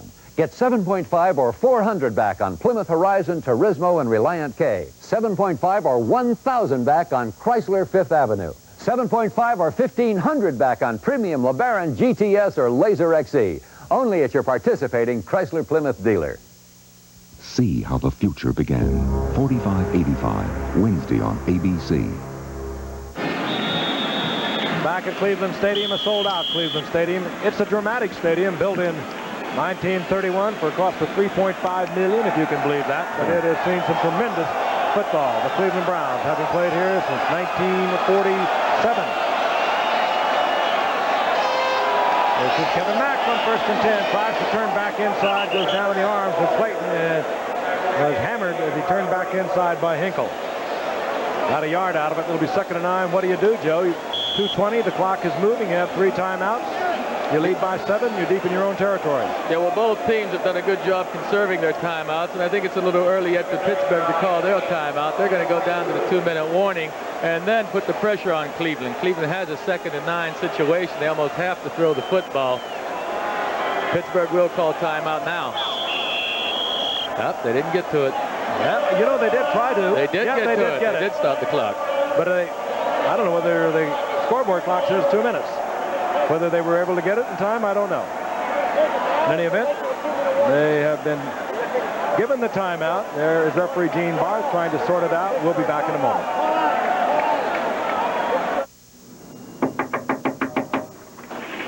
Oh, you're still working. I can come back. Is it morning already? You know, he'd be home by now if he had the new NCR PC6. It's nearly twice as fast as the IBM PC. And look, a brighter, sharper screen. And it's still compatible? Oh, naturellement. Are you surprised? Nope, NCR's made top computers for years. You mean you're not a little bit surprised? We'll take it. Oof, I'm proud of you. A better computer. It's exactly what you'd expect from NCR. Looking for a loan? Tried talking to a financial institution? Big, impersonal.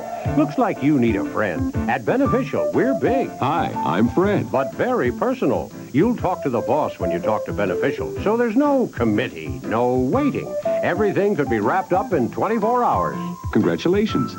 Thanks, big guy. Thank you. Beneficial. Talk to the manager and you're talking to the boss. Hi, I'm Mr. Taylor. My secretary made a reservation. Yes, she requested a Camaro. A Camaro? I'm afraid that's a bit much. It's only $35.95 a day. And fun to drive. Well, $35.95 a day on weekdays for a Camaro from National and only $24.95 a day on weekends. So why rent just a car when you can rent some wheels? There it is. Hey, thanks. You deserve national attention. All right. The rolling record book, Walter Payton and the Chicago Bears take on Bud Grant's New Look Vikings on an NFL Thursday special, live at 8 Eastern. The Steelers had stopped the clock before the 2-minute warning. As you can see, 2:01. They put 1 second back on the clock. So the clock will stop again for the Steelers at the 2-minute warning or at the conclusion of this play. The Browns looking over the 2nd down and 8. The ball near their 22-yard line. Danielson is going to put it up. Throws it short underneath. Mack out of the backfield. He's close to a first down up at the 30-yard line, hit by Robin Cole. Very close to the first down is Kevin Mack, the rookie out of Clemson. He was a first-round pick of the Browns in the supplemental draft of a year ago. Played for the LA Express in '84. That becomes academic as the Steelers get the holding call. That's an automatic first. Chuck Noll, in his 17th season, he's done it all so quietly.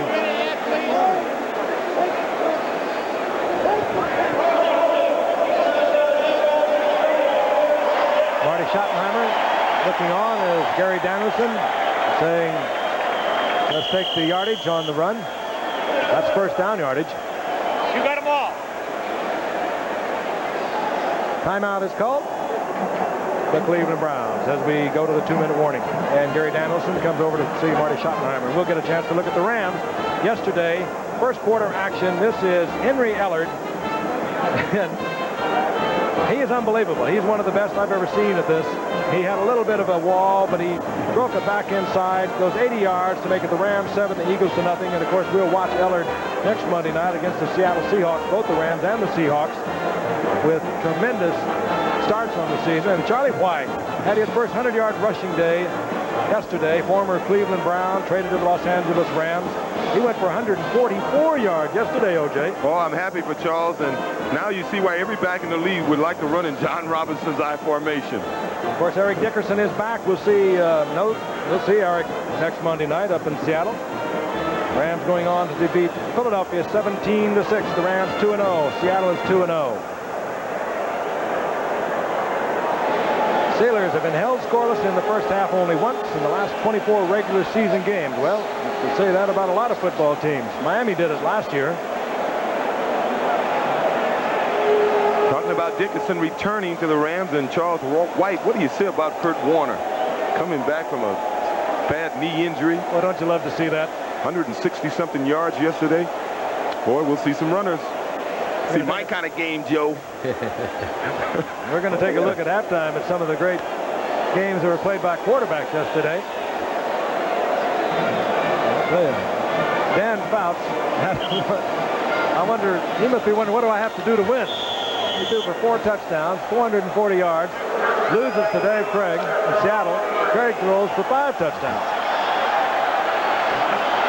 First down and 10. The Browns, following the 2-minute warning, have the football near their own 30-yard line. Adams, number 80, in motion. This is Biner. And Biner goes down.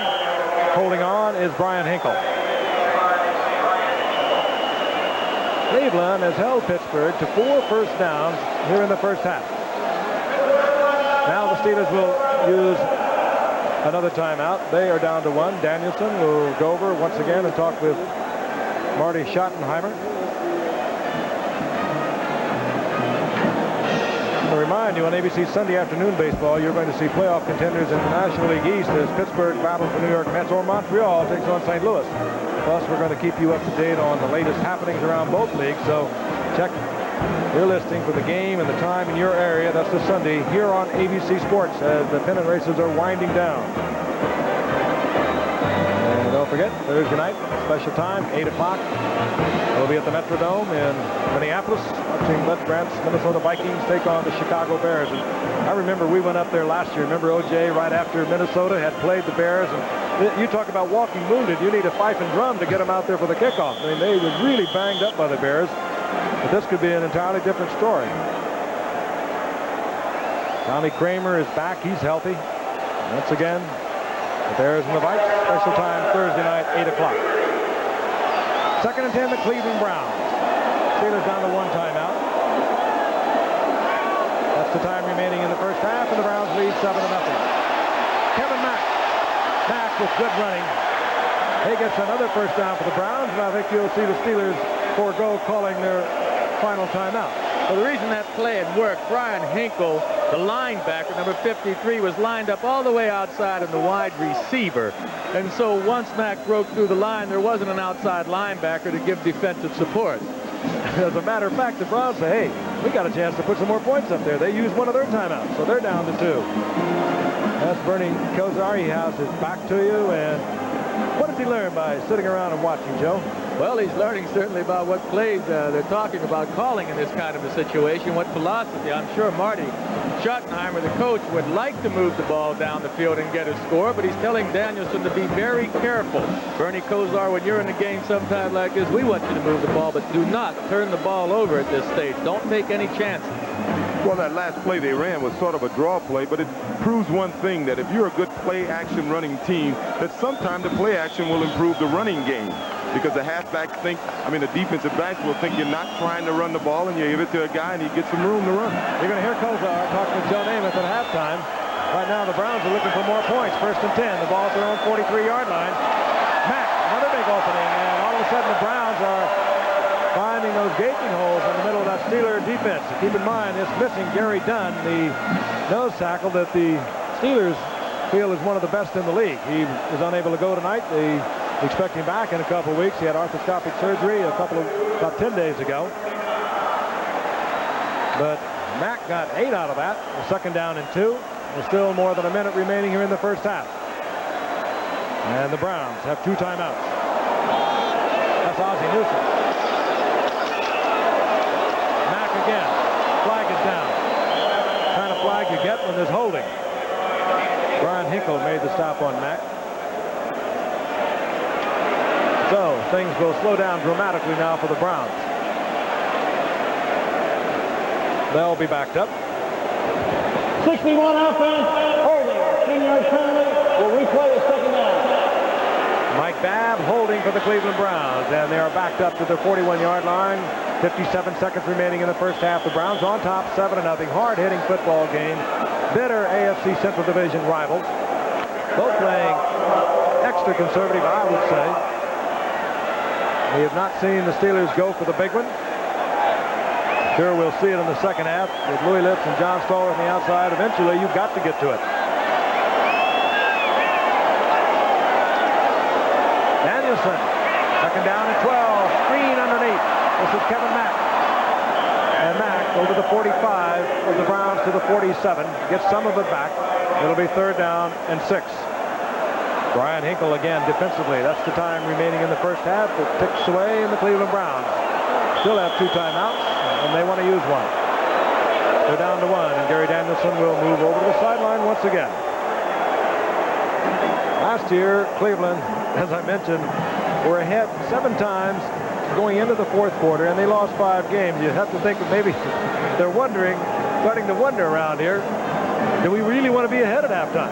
Well, I think the difference between last year's team and this year's is last year they didn't have that much offense, and the defense was on the field so much that by the end of the game they got tired. They just ran out of gas. Yes, I was being facetious, but the fans here in Cleveland can remember the days of Brian Seif and the Cardiac Kids when they used to win those games, and last year it just did a reverse on them. They have changed things, however, dramatically here in Cleveland, and one of the reasons is this young man here, Gary Danielson. I call him young because he's only been around 9 years, and he was the man they brought in really to help tutor Bernie Kosar. And as Joe mentioned at the top of the show, he just flat won the job in training camp.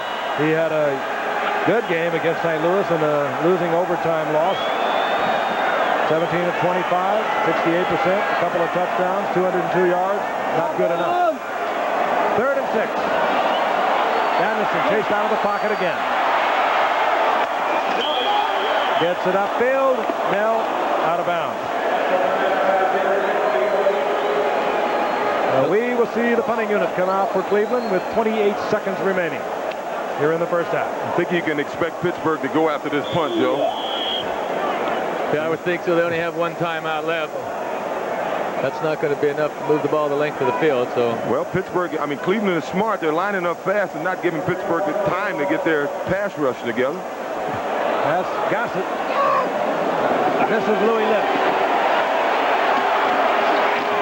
And Lipp to the 26-yard line with 18 seconds remaining here in the first half. And they mark it in an area where I'm sure the Pittsburgh Steelers are going to have some second thoughts about putting up anything that might be dangerous.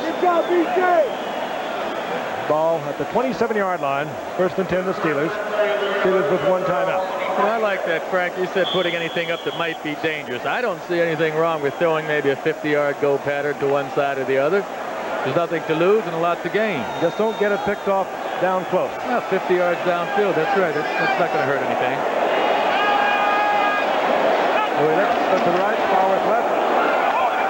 Chuck Noll wants to keep it on the ground. Frank Pollard gets good yardage out close to the 40-yard line. They'll mark it near the 38, and that will leave 12 seconds on the clock. Now, I would go with 3 wide receivers, line 2 on one side, run them all the way down the field and bring the guy on the other side all the way across the field underneath, Joe, but deep underneath. And look for the defensive foul and get the field goal unit on. Gooden has won again. His 21st game for the Mets. 9-0 winners over Philadelphia. A 2-hitter. He is a marvel. Walter Abercrombie. Good open field tackle. Frank Minifield. Feisty, strong, and he makes a fine tackle on Pollard. The end of the first half.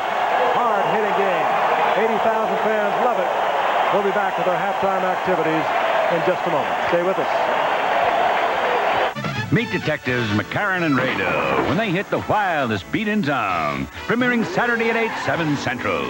Doesn't it get to you? Yeah. Hey, say something then. Let it out. I know! Drop in on the Hollywood beat. Then. We're heading for Lime Street. We insure everything from cabbage to kingdoms. It's a very dangerous business. That depends on your point of view. Well, sometimes I get lucky. Robert Wagner in the premiere of Lime Street Saturday. You'll love it.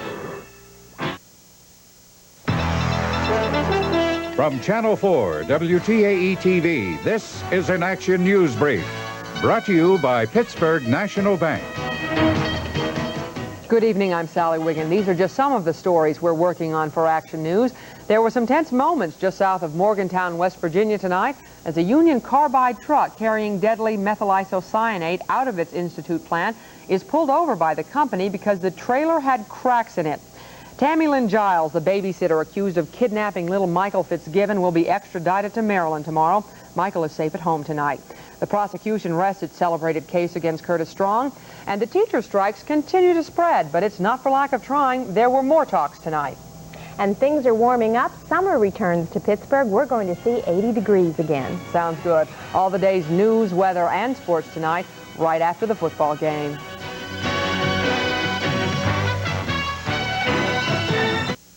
Every day, thousands of our neighbors would go hungry if it weren't for a very special organization, the Greater Pittsburgh Community Food Bank. With the help of hundreds of volunteers, it provides food for more than 26,000 people in our community each month. For the special contributions that make this performance possible, we thank a lot of special people. Thank you, Barbara. Thank you. Pittsburgh National. We're a bank that believes in performance. Pittsburgh is great. We're at halftime at Cleveland. A hard-hitting defensive football game. The Browns over the Pittsburgh Steelers 7-0. Tonight's halftime is being brought to you by the United States Armed Forces. It's a great place to start. We've been watching Gary Danielson work for the Cleveland Browns, but they will tell you that the quarterback of the future is this man, Bernie Kosar. Danielson said, "I'm only keeping the spot warm." This past week, Joe Namath was here in Cleveland, and he talked and visited with Bernie Kosar. Baldwin Wallace College. This is a far cry from the University of Miami, but this is where we are because this is where the Cleveland Browns practice their football. It serves as a sort of a homecoming site for Bernie Kosar. You see, he was brought up in nearby Boardman, Ohio, and as a child he had a dream to play for the Cleveland Browns. Well, that dream has come true. Now, it's a positive step forward for the Cleveland Browns, and Bernie's excitement is shared by the entire community of Cleveland. Well, it was more important for the community than it was the organization. It was a civic cause. It's the first time in many years that a professional athlete said he would like to play in Cleveland. And it was important to the town that we get him, and important to the team. A transition from major college football to professional football is a big one. The defenses in the NFL are much more complicated than college footballs. The offenses are much more complicated, and it's going to take Bernie Kosar some time to learn, to get comfortable with the system. He has Greg Landry teaching him, and he has Gary Danielson playing ahead of him right now, simply because he has a lot to learn. Well, Bernie, on the sidelines during the course of a game, you send in signals, you talk to the coaches. Is this helping you learn the system of the Cleveland Browns? I think so. It keeps me into the game. It keeps me following the game plan and what types of things the coaches like during various situations. So I think it is helping me out. Well, how comfortable do you feel with the system at this point? It's getting better each day. It's just a matter of getting the repetitions and a little of the playing time just to get used to what's going on around you.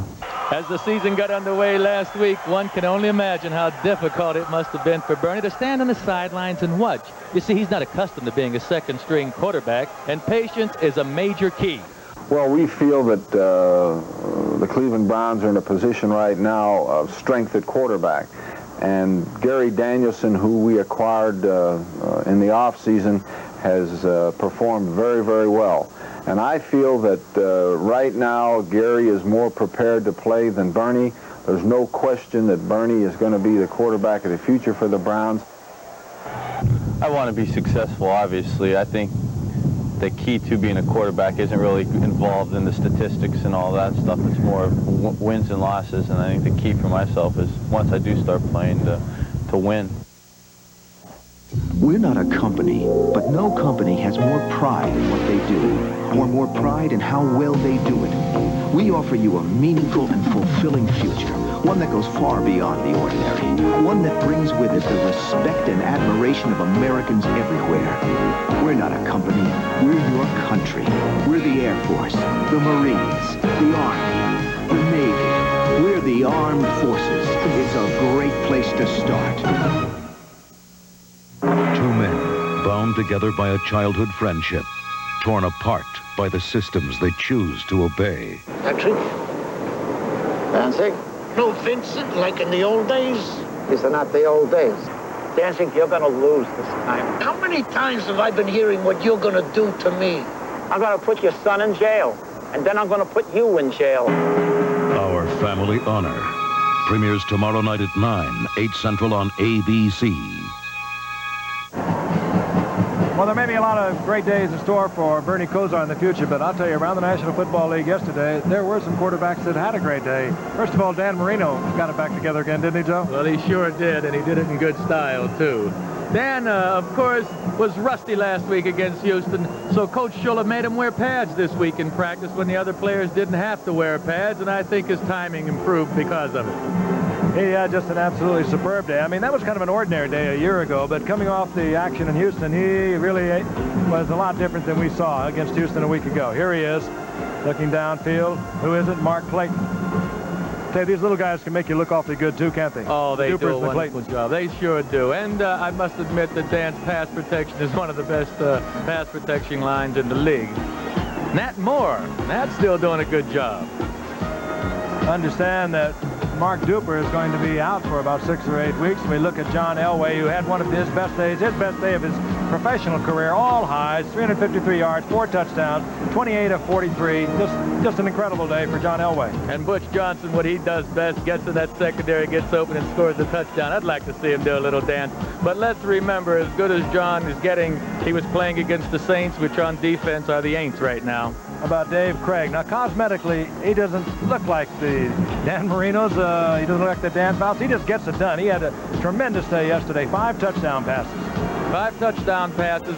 Dave can do it as a quarterback passing the ball. He has a couple of great, well, good receivers anyway, in Darryl Turner, Steve Largent. But with Kurt Warner coming back and gaining 169 yards, I think this has helped his pass offense more than anything. Seattle winning at 29-21. We're going to watch Seattle go against the Rams next week. And interestingly enough, Thursday night we have the game up in Minnesota. The Bears and the Minnesota Vikings, they're undefeated. The Rams and Seattle is undefeated. So we've got a pretty busy few days coming up. And some fun few days coming up. I get a chance to go see Jim McMahon in the next couple of days and have a little visit. And I'm looking forward to it. Jim's off to a good start. And if the Bears can keep Jim healthy, well, heck, last year they thought they'd be in the Super Bowl had they had Jim McMahon. Flashing back, I wonder what Dan Faust is thinking. What do I have to do to win? Dan, 4 touchdown passes yesterday against Seattle. That wouldn't do it. We'll have more highlights coming your way in just a moment. We'll be back. Not long ago, Bill bought an AT&T PC. Bob bought another kind. When they needed better graphics and even more speed, Bob got a new one. Bill just added it on.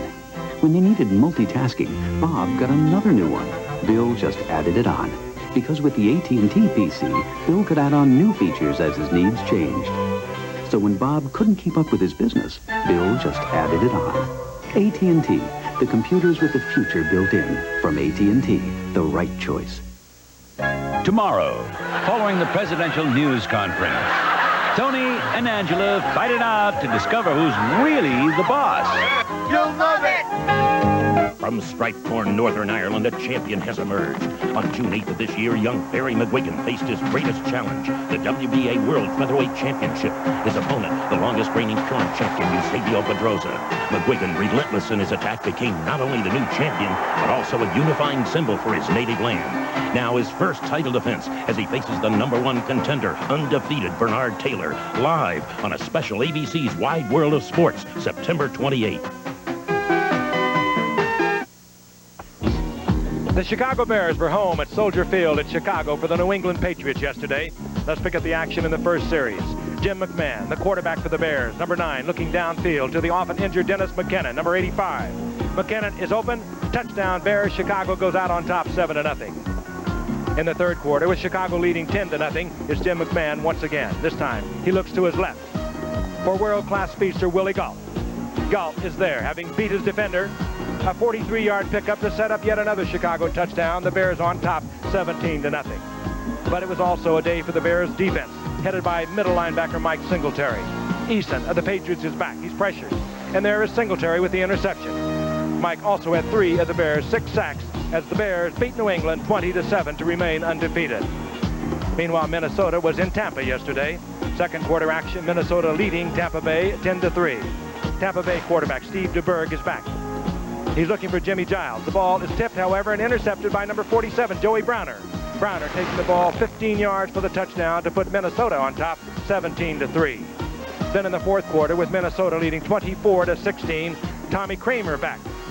Tommy Kramer is indeed back this year from an injury-plagued season of a year ago. And this is Ted Brown, versatile Ted Brown, 54 yards down the sideline. Minnesota remaining undefeated, defeating Tampa Bay 31-16. And Bud Grant continues to weave his personal kind of magic. The Minnesota Vikings are undefeated. The Chicago Bears are undefeated. And we'll be there at a special time, 8 o'clock Eastern on Thursday night.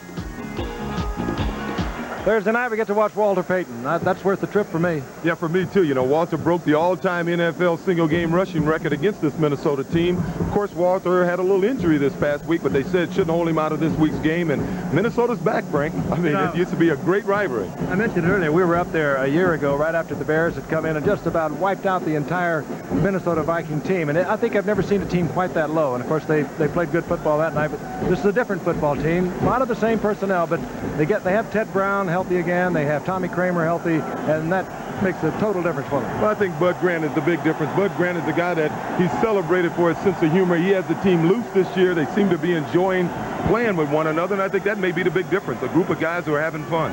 We'll be there Thursday. It'll be the Minnesota Vikings and the Bears at 8 o'clock, a special time. At halftime here in Cleveland, it's the Browns 7, the Steelers nothing. This ABC Sports exclusive is being brought to you by Nissan, builders of technologically advanced cars and trucks for over 50 years. And by Light, everything else is just a light. And by Federal Express.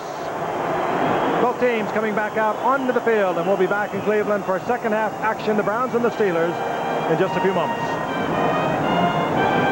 Boston, the city that kicked off America's fight for freedom. The fight's still going on today.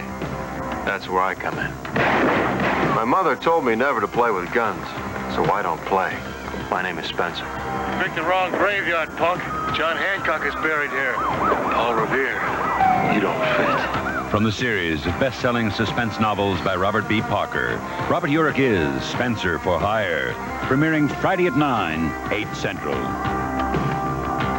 An ABC News Business Brief, brought to you by Midas Muffler and Brake Shops. Now from New York, Dan Kortz. Good evening. For the first time since 1914, the United States is a debtor nation. We now owe other nations more than they owe us. Saudi Arabia has reportedly made deals with Exxon, Texaco, and Mobil to produce more oil and sell it for less. Norway, another major oil exporter, also will boost production. Attorney General Meese today announced a plan to prosecute firms that overcharge the government. McDonald's has taken steps to make the company too expensive for anyone to take it over. And a congressional study says illness caused by smoking costs the U.S. $65 billion a year. Now this. Dudley, what is it? It's that noisy muffler down there. Go to Midas. Trust the Midas touch. On New York financial markets, the Dow gained a point, interest on T-bills eased, gold rose a fraction, and the dollar was lower. That's Business Brief. I'm Dan Kortz. Dodge has the best of the big three. 7.5 financing or $400 back on Omni, Charger, and Aries K. 7.5 or $500 on full-size pickups. 7.5 or $1,500 on Daytona Turbo Z and Lancer ES. Plus 5-year or 50,000-mile protection. It's a revolutionary deal from Dodge, and it's the best of the big three. See your Pittsburgh area Dodge dealer today. And now, Pennsylvania Lotto. Dump the balls and mix them clean. Draw the first number. The real excitement of playing Pennsylvania Lotto is more than just choosing 6 numbers from 1 to 40. And it's more than just watching the jackpot grow. The really exciting part is watching the live lotto drawing and knowing you could win. Draw the 6th number, please. The Pennsylvania Lottery's Pennsylvania Lotto game. With hundreds, thousands, even millions of dollars in prizes. It could happen to you. The only score in the football game, the Browns and the Steelers whacking away at each other for 2 periods. This is Gary Danielson, 1st and 10 from the Steelers' 17-yard line. And he finds Fred Banks, the rookie from Liberty Baptist State, who made a good move coming back inside, getting inside of Harvey Clayton for the touchdown. The Browns leading it 7-0. And it has not been a dramatic night for quarterbacks as we look deep for the Pittsburgh Steelers. It's Rich Ehrenberg, Matt Barr to kick off for the Browns. Ehrenberg from the 5-yard line. Ehrenberg finds an opening. He sprawls up close to the 30-yard line, hit there by Travis Tucker. And out comes Mark Malone. He had 287 yards, 5 touchdowns, 21 of 30 last week. Tonight, in the first half, he's 3 of 12, 35 yards.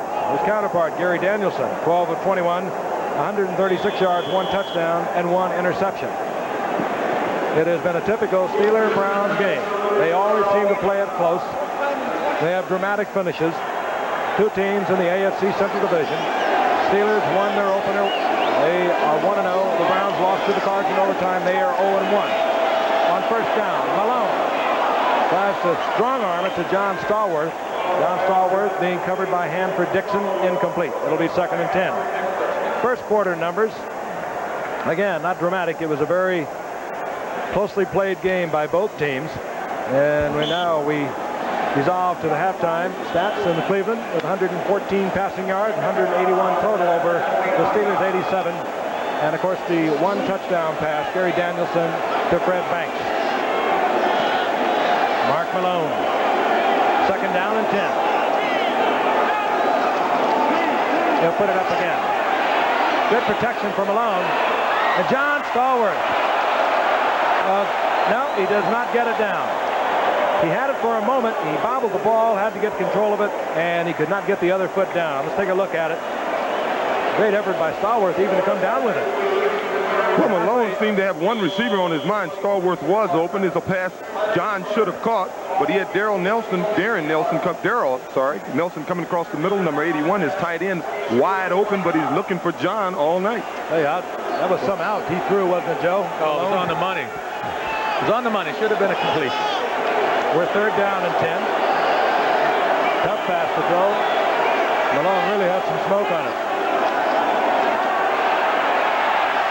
Malone again, and this time Lewis Lips comes down with a pass similar to the one he dropped in the second quarter and gets the Steeler first down on 3rd and long yardage out to the 46-yard line. Frank Minifield unable to stay with him. That's Minifield and Lips at the bottom of your screen. Now, there's the one bump you're allowed within 5 yards. Lips looks like he is going to take it deep and then slides inside using Stallworth a little bit as a screen. He gets the first down at the 46-yard line. Browns leading 7-0. Early moments of the 3rd quarter here in Cleveland. Sellout crowd, 80,000 plus. Pollard, down goes Pollard.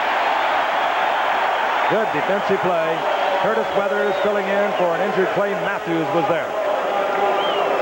There's Gary Danielson. Plied his trade for 8 years with the Detroit Lions. May 1st, the Cleveland Browns traded a 3rd-round draft pick to get Danielson, coming off the best year he had with the Lions. They needed him for a couple of reasons, in case Paul McDonald or Bernie Kosar were not ready to go. And they also needed him to tutor young Bernie Kosar. On 2nd down and 11, Malone has to hurry one. Incomplete, intended for Calvin Sweeney. John Stallworth has gone out of the game. They are looking at John Stallworth's eye. We'll try to get a further report on that, but Calvin Sweeney has come in for John Stallworth. Hanford Dixon put a coverage on Calvin Sweeney. He's not afraid of Sweeney like he is John Stallworth, and he was all over Sweeney. There, they could have called that, I think, if that pass had been even remotely possible to have been caught. 3rd down, long yardage. Steve Morris, the rookie setback from Virginia, is in. Number 47. That fooled no one. 3rd and long. They tried to slide it in on a trap to the rookie Steve Morse, who really made this team during the course of the preseason. When Pollard and Ehrenberg were out much of the preseason with injuries, he had a big 45-yard run against the Giants in the final preseason game, and he made the ball club. Steve Morse. That was a real good defensive stand by the Cleveland Browns. You know, starting the second half, these teams both want to establish some kind of consistency. The Steelers really wanted to get things going there, and Cleveland shutting them down, that's got to be a big boost for them. Good defensive effort. We had a quick look at Clarence Weathers, number 85 for the Browns. He's back to take the punt of Harry Newsom, a rookie from Wake Forest.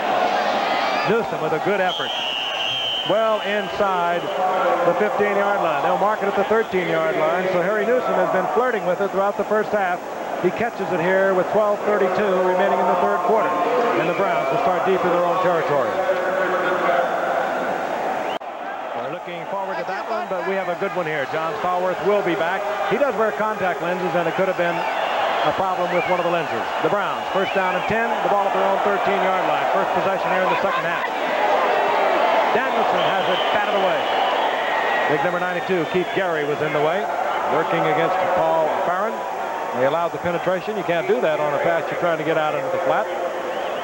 Farron let Gary get the penetration. He just put a big paw up, incomplete.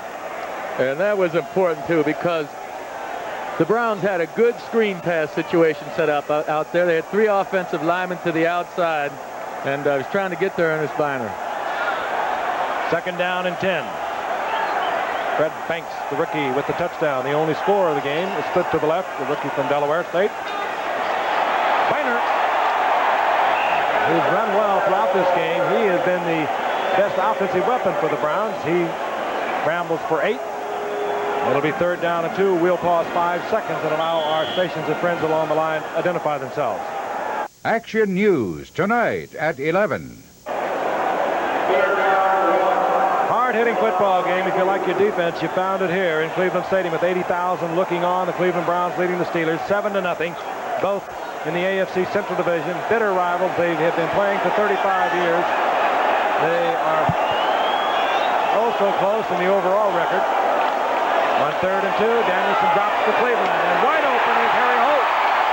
So Harry Holt opened the game for the Browns with a big pickup and a first down here in the early going of the 3rd quarter. Gets the Cleveland first down at the 45-yard line. Wayne Woodruff made the stop.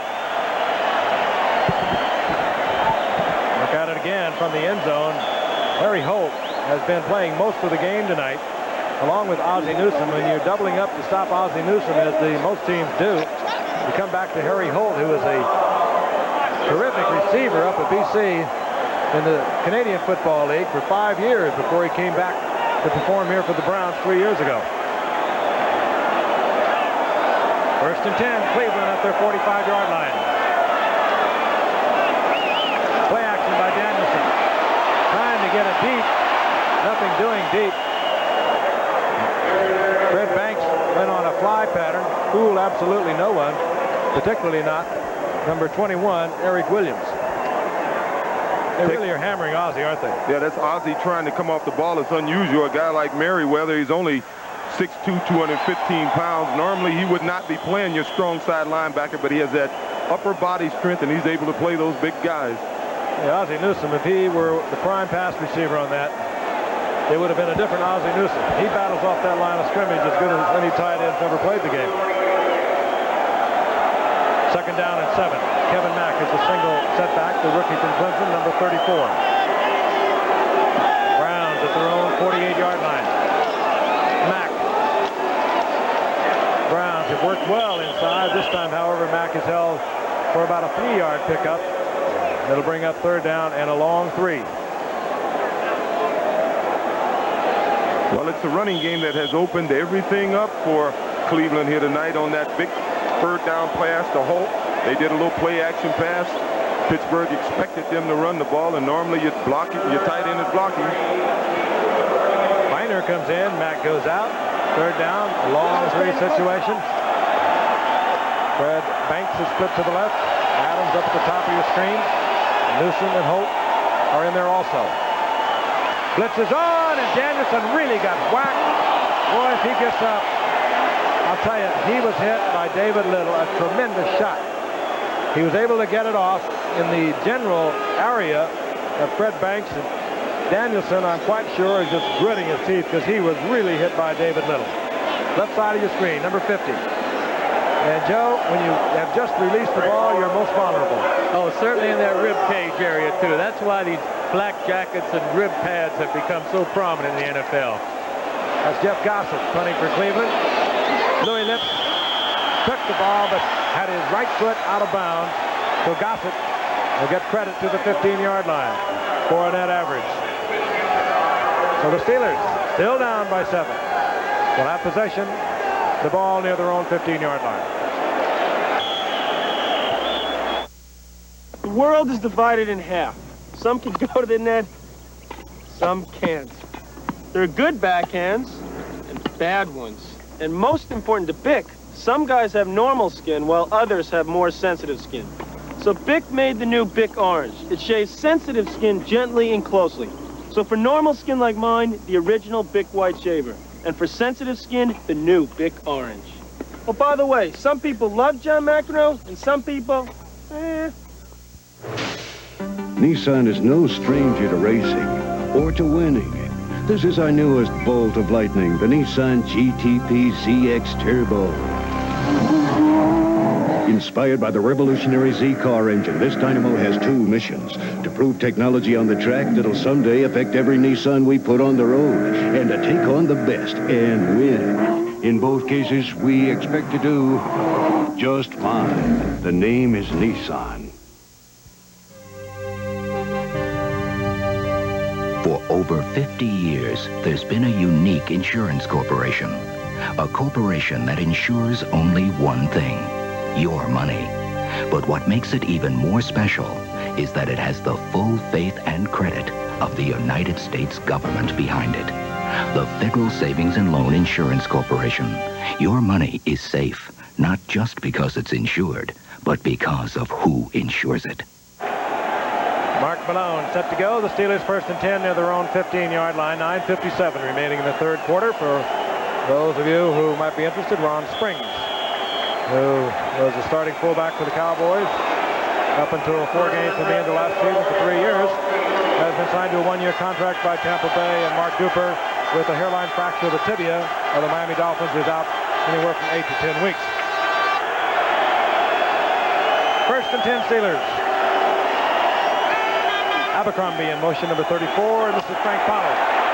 Down goes Pollard. Eddie Johnson, seeing the play go away from him. He is a fine linebacker.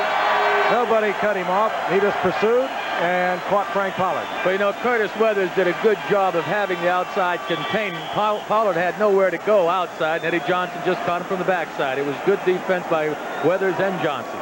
Well, we probably should have talked more about the fact that Clay Matthews, we mentioned it at the top of the game, couldn't go tonight because of a sore back. He's an outstanding outside linebacker. But Curtis Weathers, who's also a back tight end, has done a pretty fine job tonight filling in. There was a loss for 3 on that. 2nd and long. Malone, he's got a man deep. It's Louis Lips.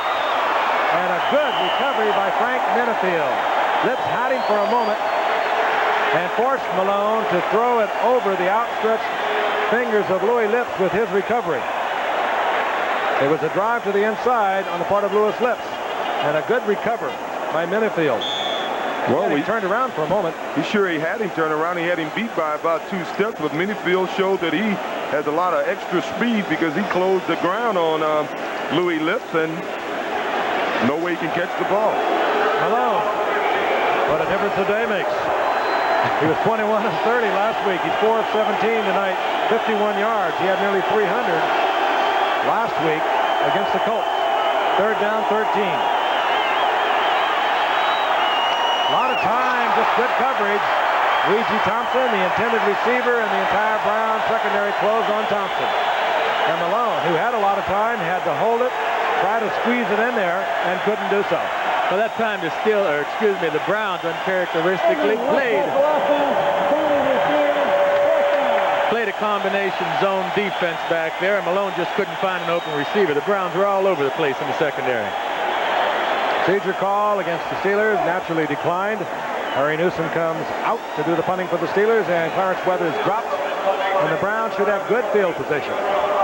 Weathers respecting Newsom, who's shown a rather large foot here tonight, the rookie from Wake Forest.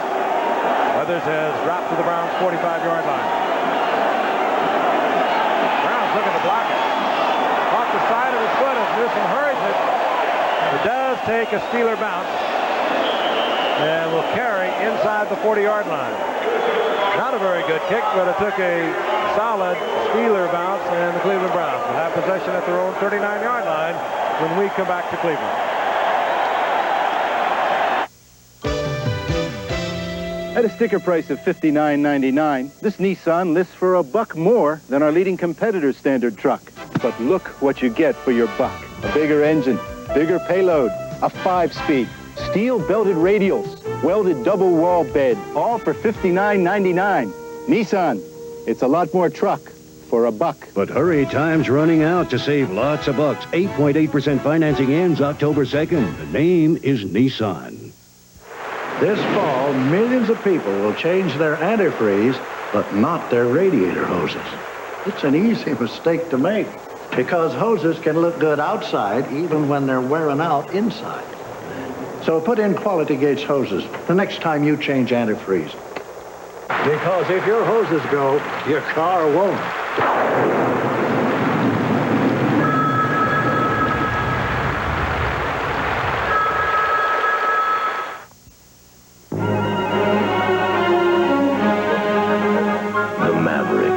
You've got to get him back.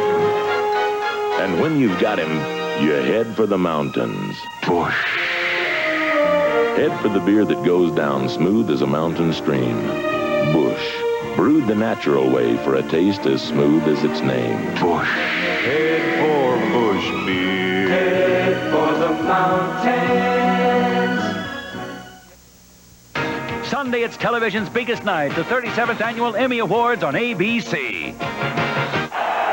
The Steelers, who went to the AFC Championship game a year ago while the Browns were 5-11, have watched their total offensive output doubled by the Browns, but the Browns only lead by 7. And Danielson trying to quiet a crowd of 80,000 plus here at Cleveland Stadium. 1st and 10, the Browns from their own 40-yard line. Heiner lost the handle for a moment.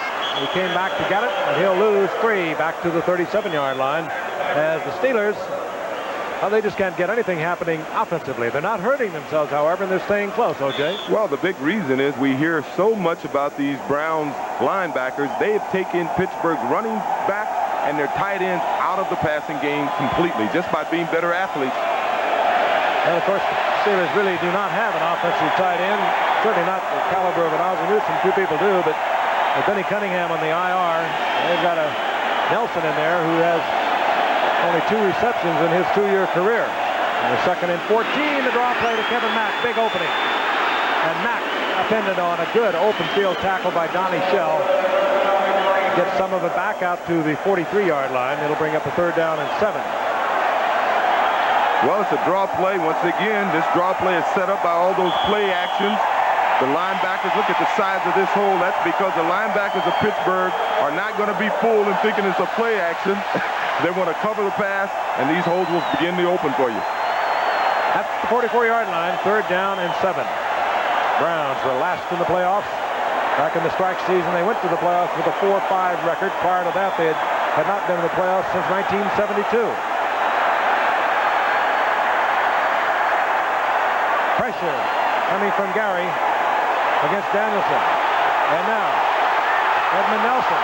And Danielson, open field, and hook slide for the 1st down, close to the 40-yard line. Listen to the crowd.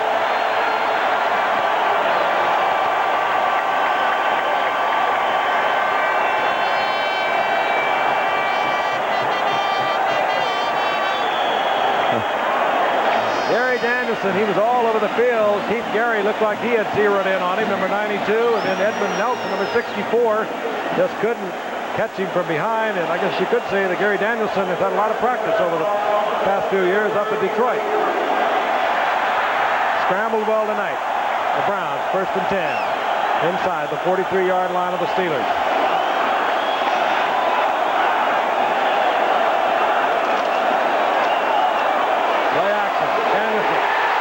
Gets it to Kevin Mack. And the rookie from Clemson, good running. Again, good heads-up work on the part of Gary Danielson. He had a blitz man right in his face. Calmly got it to Kevin Mack, and Mack provided the rest of the work. What happens here is Dwayne Woodruff, the quarterback for the Steelers, comes on a blitz, and we have one-on-one covered with Mack out here. Well, heck, there's no one out there on him. They couldn't get to him. It looked like Donnie Shell tried to get over there, and he just couldn't do it. It was a cornerback blitz. 6:05 and the clock is moving. Remaining the 3rd quarter, the Browns on top, 7-0. So many times the Steelers have blown out an opponent to come back the next week and suffer, if you will, a letdown. Steelers not the aggressive team at this moment that we saw in the 1st half even. There's Binder. And the Browns offensive line, Pike, Babb, Milja, and Robert Jackson just surging forward. Flags are down. Personal foul, Steelers.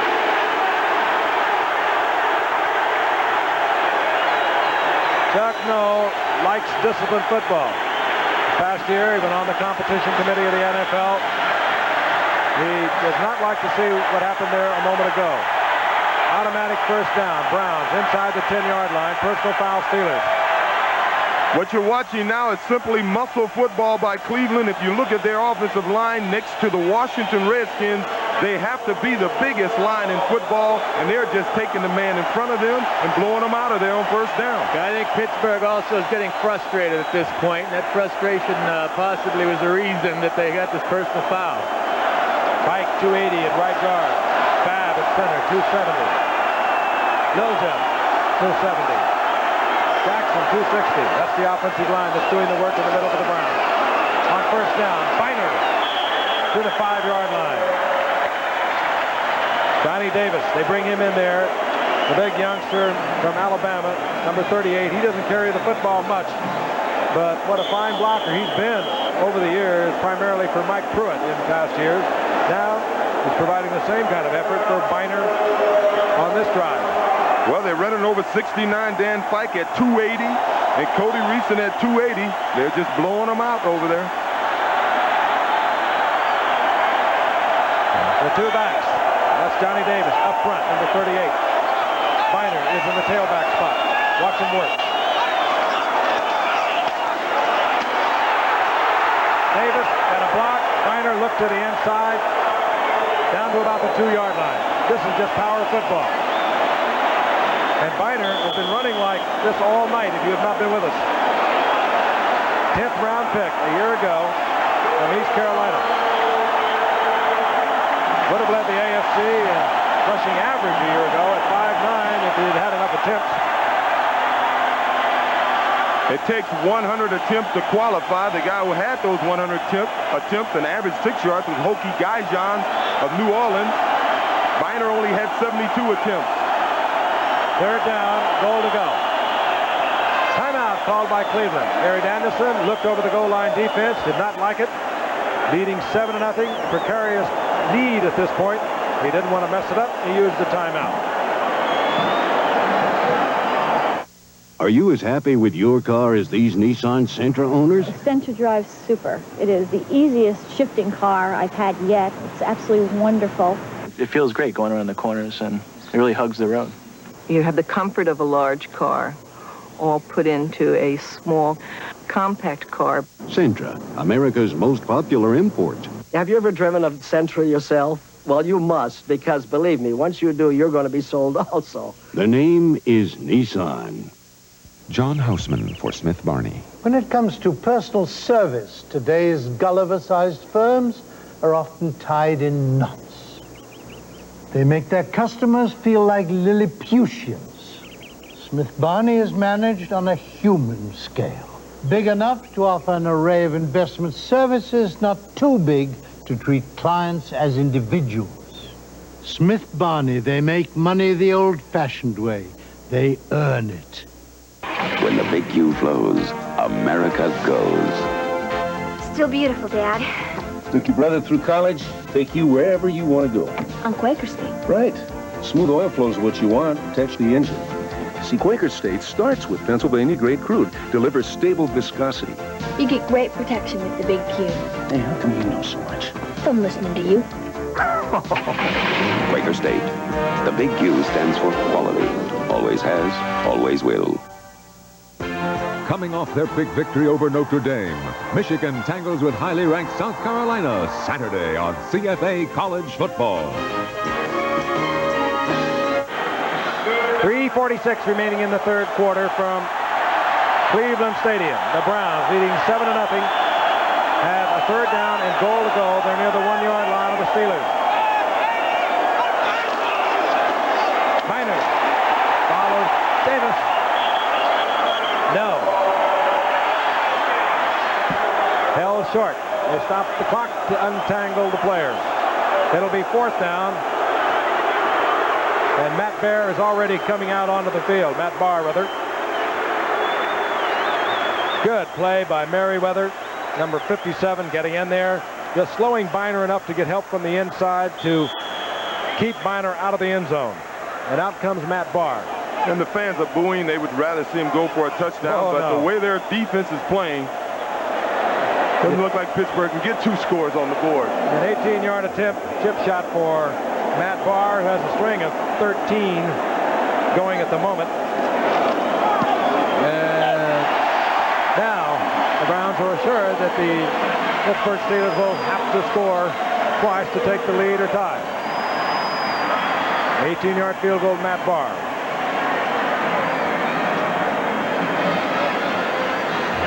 Hard-hitting game is what we anticipate Thursday up in Minneapolis at Metrodome. The Bears going against the Vikings. We'll be watching Walter Payton. We have 4 undefeated teams coming up in a very few days. And then on Monday, we'll be out in Seattle. We'll watch the Seattle Seahawks. Chuck Knox's boys going against the Rams. Eric Dickerson is back for the Rams. Dave Craig coming off a fantastic game against the San Diego Chargers, in which he threw 5 touchdown passes. 4 undefeated teams. Boy, that should be something. Eric didn't pick the best week to come back. I mean, Jacob Green and the boys up there in Minnesota, up in Seattle, are going to be waiting for him. Charlie White with 144 yards. Ehrenberg is back for the Steelers, and they're going to have to loosen it up. Matt Barr hangs it high and short, and Ehrenberg works out over the 27. I think you saw all the flags. They were all over the field. Referee Gene Marth in there to sort it out. And it'll work against the Steelers. Here's the call. Number 90 of the receiving team, illegal block in the back. 10-yard penalty and then a first down. They're not taking anything away from the Cleveland Browns defense. They have been awfully good tonight, Joe, but what do? You got Mark Malone. He was 300 yards, 5 touchdowns a week ago, and they just really shortened him up tonight. Well, again, Cleveland's not trying to fool them. They're coming up and playing man-to-man coverage all the time, or most of the time anyway. You know, we had a couple of big drop passes there early. Ouija dropped the one. John Stallworth dropped a couple of passes. It could be a different game. I look to Malone to start throwing the ball more often. From the 11-yard line, and they will put it in the air. And Malone again with a lot of time. And Stallworth is open. He has a first down out of the 25-yard line in front of Hanford Dixon. Interesting. Hanford Dixon, a few moments ago, we saw him covering Calvin Sweeney all over him right at the line of scrimmage when Stallworth was out with a damaged eye. Stallworth comes back, and Hanford Dixon was laying way off. The great one. Clock moving at 2:40. 2 setbacks. Abercrombie 34, Pollard 30 for the Steelers. Malone again. He's getting the time to throw the ball, and he fires into Stallworth once again. And the Browns, with a 10-0 lead, can ill afford to let up. That's 2 consecutive passes now. Malone has had all the time you could wish for to pass. Well, again, both passes were on first down, and they have been running the ball on first down a good bit of the time, so he's not getting any pressure. And boy, Don Rogers puts a nice hit on Stallworth that time. He is the one they like to compare to Kenny Easley of the Seattle Seahawks, whom we'll see on Monday night. Free safety for the Browns, number 20, Don Rogers. This is Frank Pollard. Pollard, nowhere to go outside, tries to go over. Gets a couple, and Chip Banks puts the hit on him. Bob Golick also sliding out there from nose tackle. Out of pride, these Cleveland Browns. Marty Schottenheimer, after losing in overtime, after leading the game against the Cardinals with 38 seconds remaining, got the team in the locker room and said, we're not the Browns of old. We're not going to lose games that we lead going into the 4th quarter. He said, I want to get rid of that thought right now. Fine young coach on the way up. With 2nd down and 8. Stallworth split left. Louis Lips to the right. Stallworth is down there once again, and this time good defensive play as the duel continues between 29 Hanford Dixon and John Stallworth, number 82. Well, that was a pretty good defensive play, but he did come to the right receiver, and he was open. He threw the ball a little bit high. Had the ball been down a little bit to the outside, I think it would have been a completion. He's open again. Mark does come to the right man. Well, heck, he could have had that one. 3rd down, a long 6 for Mark Malone, who's getting the time to put the ball in the air. They're proud of the secondary here in Cleveland. I can understand why. Frank Minifield has shown awfully well tonight, working against Louis Lips. Dixon has done well against Stallworth.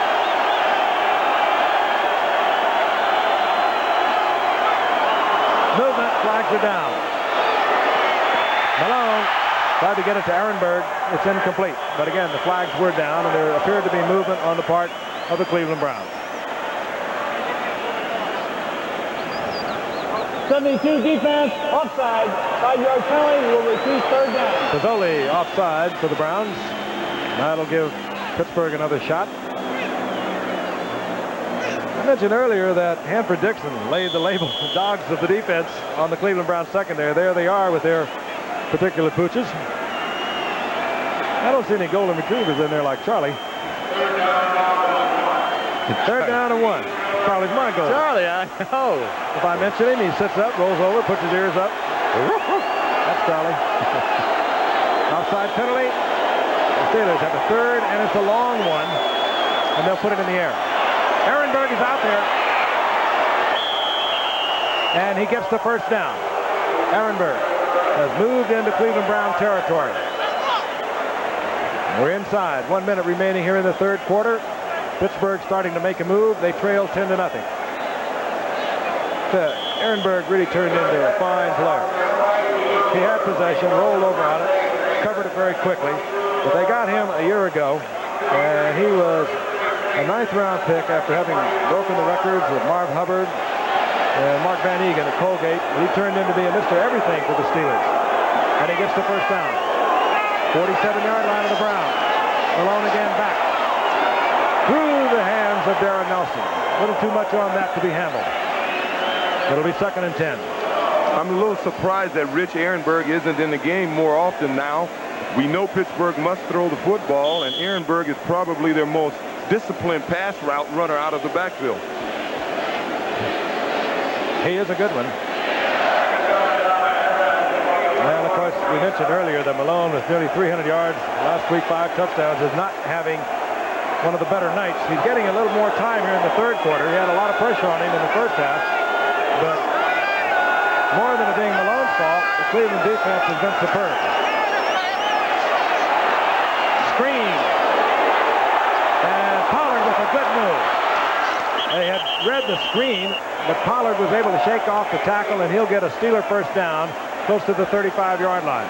Tom Cousineau really did read the screen well that time. He got his hands on Pollard, but he just couldn't quite hold on to him. Pollard, of course, he's a strong runner. Had Tom not slowed him down some, I believe he'd have gotten another 10, 12 yards. Yeah, that's the tackle you have to make, because Cousineau obviously was the contained man on the screen. He misses the tackle at the line of scrimmage, and Pollard gets about 11 yards out of it. More importantly, a first down at the 36-yard line. And this should be the last play of the third quarter, as Pittsburgh has moved to inside the 40-yard line, their deepest penetration of the night, and that ball was batted away. Driving across the line of scrimmage, batting it away, was Chip Banks. And again, tempers are flaring.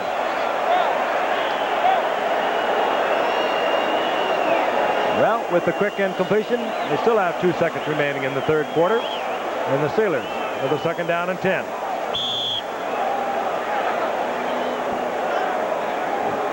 There is Walter Abercrombie. He's a good receiver out of the backfield. And there, of course, is Chuck Noll. He came in '69, probably forgotten by most because of his remarkable career. In his first year, he was 1-13. And he has had 13 years of non-losing football. He has won 4 Super Bowls. 2nd down and 10. Malone has the time, fires to Louis Lips. He doesn't handle it, thrown low. And he was very open in front of Frank Minifield. That's the end of the third quarter. Cleveland leading the Steelers 10-0. We'll be back with fourth quarter action. The saga of the men and women who live, love, and die by the proud and silent code of our family honor. Premieres tomorrow night at 9, 8 Central on ABC. People around here can't seem to get enough of their Steelers or their hometown brew. So here's to deep tradition and the deep down satisfying taste of a cold Iron City beer. Well, you can't pump an iron in Cincinnati, Kansas City, or Tampa Bay. You can't pump an iron too far away from Pittsburgh, PA. But now here's to deep tradition, to deep down satisfying taste. Pump an iron to the one that's brewed right here. Pump an iron. Iron City beer. Well, you can't pump it. The Atlantic difference. Some people have already discovered the Atlantic difference. They make more money at Atlantic. Make more money at Atlantic. Some people keep more of what they make with broker discounts, lower credit costs, and tax shelters at Atlantic. Keep more of what you make at Atlantic. Atlantic Financial. We can make a difference. Here's another way. We can make a difference.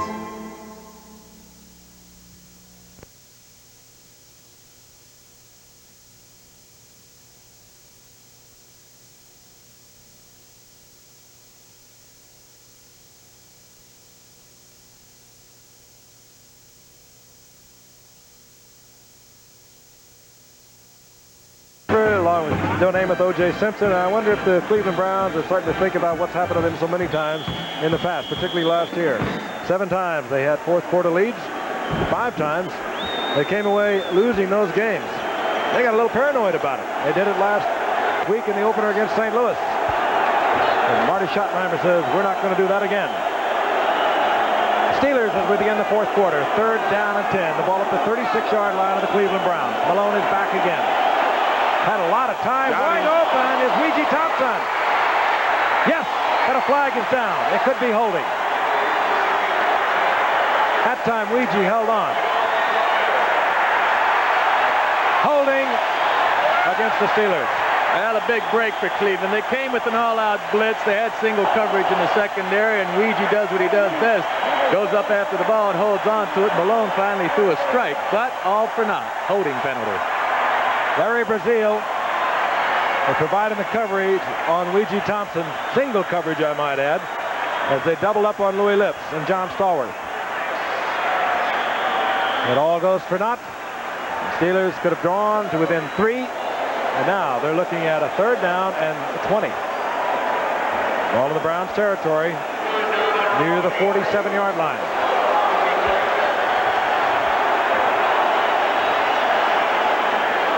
Mark Malone looks it over. The 6th defensive back is in. Browns bring 3. And deflected. The attempt goes to Louis Lips. And dropping deep and coming up with a deflection was Eddie Johnson, number 51. It's a good indication of things to come. They're throwing that ball downfield, and the Pittsburgh receivers are finally getting open. Yeah, well, that time Cleveland had a 4-man rush, and they dropped back into a zone, and the linebacker, well, matter of fact, he did get back deep enough because he deflected the ball. I didn't see who deflected the Eddie ball. Johnson. Eddie Johnson, all right. Earlier in the game, they had to take him out. Joey made a big play. Because Lips was open. Weathers is deep. Newsom looking for the corner. He'll catch the end zone. And the Browns will have the football back at their 20-yard line. We're in the fourth quarter. AFC rivals, the Pittsburgh Steelers and the Cleveland Browns. Steelers, 13 seasons. They have played without a losing record. The Browns 5-11 a year ago. They last went to the playoffs in '82. With a 4-5 record going to play by the Raiders. They were defeated by the Raiders in the playoffs in 1980. Prior to that, it had been 1972 the Browns were there. They feel this is the year they can get there once again.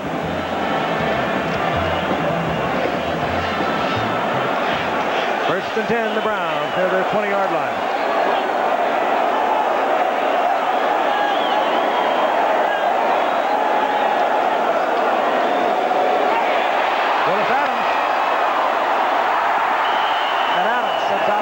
The first down out over the 30-yard line. Donnie Shell there defensively. Former #1 draft pick who struggled through so many years with injuries. Finally starting to play as if he can play in this league. That play really worked because Donnie Shell did have the short zone defense. When Cleveland went into motion, they changed their coverage, and Dwayne Woodruff dropped very deep that time to get plenty of room out there. Danielson 15 of 26 on the night, 190 yards, the 1 touchdown, the 1 interception. Browns leading 10-0. We're in the fourth quarter. That's Newsom, 82 in motion, and here comes Biner. And Biner this time is piled up. Getting there first was David Little, number 50. There'll be a loss on the play. It's been like that all night, just when you think a team is going to get something happening, except for that one drive by the Browns. All of a sudden, you look up and there will be a loss on the play. They try the running play. It'll be Little for the Steelers. It'll be a big play made by the Browns. Eddie Johnson or Chip Banks. It's been that all night. Second down and 11. Newsom again in motion. Danielson is sacked. That's Mark Catano, who now is filling in for the injured Gary Dunn as the Steelers rotate their defensive linemen. It's Catano right at the nose tackle, just tossing off Mike Babb. Good move by Catano. He had 2 men on him at one time. The right guard also blocked him.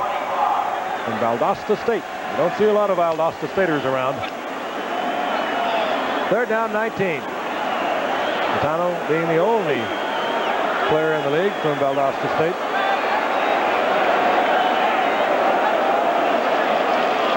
Danielson again. Merriweather, tough to get away from Merriweather. He's a superb athlete. Pro Bowler from a year ago. 15 sacks he had last year. He is a force on the defense. And now the Browns, who had a 1st and 10 at the 31-yard line, are all the way back to their 11-yard line, and the Steelers are going to get it back in good field position. Now, that was the 5th sack for Pittsburgh tonight. It seems that the only time the Browns can throw the ball and have time is when they run play-action pass. Well, you know, I was talking with Paul Warfield earlier, and they're putting this Cleveland team back together piece by piece, but he knows, he's telling me the offensive line certainly isn't where they want it yet. That's a good punt by Gossett. Here comes Louis Lips. He's dangerous. Really dangerous. Gossett the last man that could stop him, and Gossett, the punter, made a saving tackle at the 20-yard line, but Lips, who is a rookie, set an NFL record for rookie return men, over 600 yards, has got the Steelers back in it. And this is the first punt return he's had tonight. First time they've had him in there. I think Chuck Noll will think twice before taking him out again. It's just a perfect wall on the right side, and I'm surprised Louis couldn't beat that last man. That was a great tackle, a great saving tackle by Jeff Gossett, the punter. And Lips has reeled one off for 38 yards. I think, depending upon how the offense goes, I think that's when Chuck Noll will work him in and out as a punt return man. And he's been working heavily. He'll bring in Rick Woods. The Steelers now with a strong threat. Ehrenberg in motion. Malone is back. Fires to Ehrenberg. And Ehrenberg, he works so well down in close. Discipline patterns. Gets a pickup of about 9. Al Gross made the stop. Well, we wondered where Rich Ehrenberg, where he was hiding earlier in this game. If they're going to throw the ball to the wide receivers, they're going to have to complete some to the tight ends and the running backs. And Ehrenberg seemed to be the man. Lots of time remaining. These two teams are battling in typical Steelers-Browns fashion. 12-15 in the clock, ticking away. 2nd down, a long yard for the 1st. Malone wants it all. Fires the shot, Stallworth, and the Steelers are on the scoreboard. No flags on this one. And the Steelers, who played it so conservatively early in the game, when they got behind 10-0, all of a sudden they started putting the football in the air, and they started moving the football. Good move by Stallworth as he duels again with Hanford Dixon. Tough to cover down there. I don't care how close you are to the goal line when you play it very tight. It's tough to cover John Stallworth by yourself. Gary Anderson will attempt to draw the Steelers to within 3.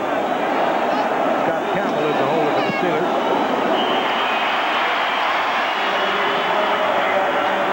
There's John Stallworth, Mr. Steady. He's been around 12 years, and he does it ever so well right now in his 12th year of his career. Give me a light. Bud Light. Oh, the chili.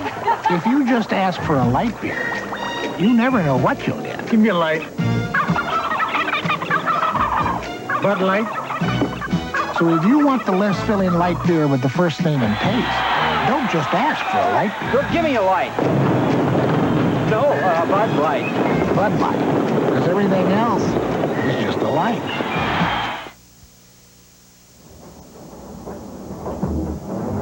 On October 2nd, the curtain is coming down. On October 2nd, the only factory-sponsored compact truck financing available is coming to an end. Miss October 2nd and you could miss saving hundreds of dollars in interest payments, up to $600 on this Nissan truck, up to $1,300 on this one. The end is October 2nd. The name is Nissan. If you're waiting to buy a personal computer, you may have questions about power, expandability, and dollars and cents. For the complete answer, take a close look at IBM. An IBM PC runs thousands of programs, expands easily, and prices are better than ever. So don't wait. Once you take the first step, the rest come easy. IBM Personal Computers. An ABC News special CBS calls a class act all the way. A masterly chronicle of America's role in the world, says Time magazine. 4585, Wednesday. You're looking at Glenn Young. He's deep for the Cleveland Browns, former Philadelphia Eagle. And here is Gary Anderson to kick off. He usually puts it in the end zone. Right at the goal line. Glenn Young will bring it back. And Young hammered at the 25, falls out to the 28. Hit there first by Steve Morse, the rookie from Virginia. But now, what do the Cleveland Browns do? The momentum taken away from them somewhat.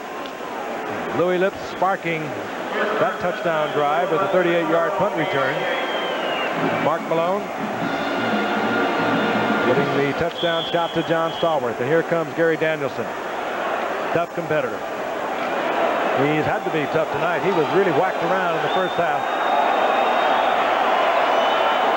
At the 28-yard line, 1st and 10 Cleveland. We're in the fourth quarter. 11:55 remaining. Ball is loose. There's a scramble. Biner coughs it up. It was mishandled in the exchange between Danielson and Biner. You know, I hate to see it back this time of the season, regular season, a mishandled handoff. The weather's ideal. I don't know why they're having these problems with two handoffs, fumbles. You get that more on the natural turf too. You get sand, and particularly you're coming out of the infield like that. You get sweat, you get it on your wrist. Tough to handle sometimes. Well, I tell you one thing, Marty hasn't convinced his team that the fourth quarter is theirs yet, because on the last series they came out, there was a lot of confusion as to where they should line up, and they seem to be having a lot of confusion now. Everybody's looking to the sideline, making arm gestures. 2nd down and 12, and in the confusion, they have to call timeout. And the Cleveland Browns, they lead by 3, 10-7, 11:22 remaining in the third quarter, but the Browns have one timeout remaining. That could hurt later.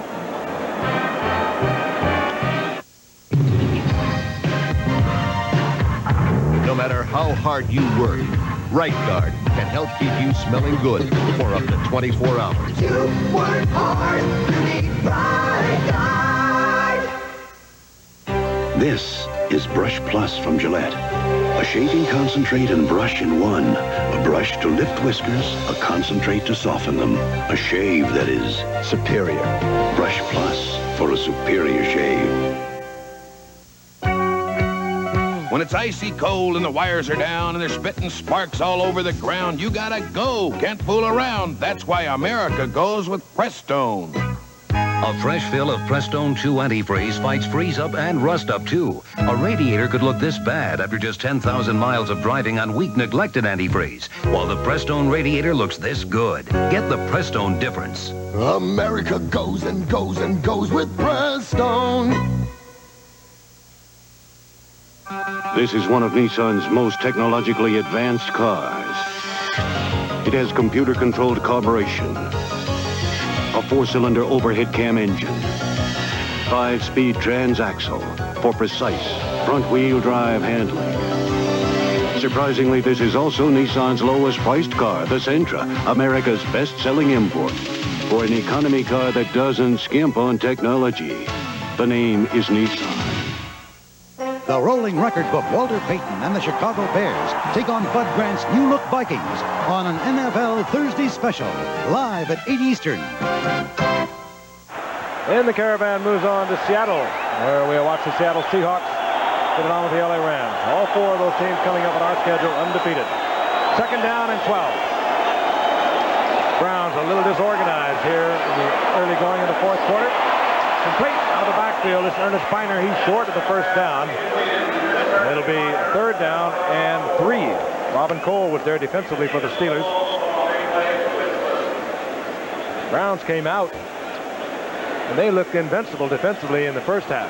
They had a 7-0 lead at halftime. Extended that to a 10-0 lead.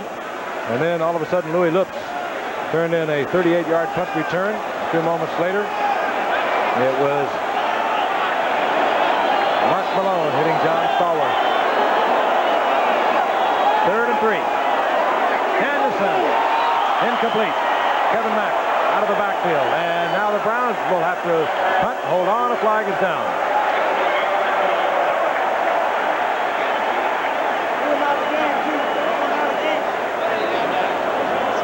Referee Gene Barth lost his hat. Holding on 74 offense and a personal foul, unsportsmanlike conduct on 99 defense. The fouls will offset. Will replay the third down. So the third down, long three once again. Darrell Sims, number 1 draft pick for the Pittsburgh Steelers, reacting to a hold by Paul Farron. And that is a rookie mistake. If you don't get the personal foul, the Steelers would have had the football back. And he'll hear about that if Cleveland gets a first down here. I'd hate to be in his shoes tomorrow or in the locker room when this game you could goes. just see that cold stare of Chuck Noll. He doesn't say that much, but you know when he's unhappy.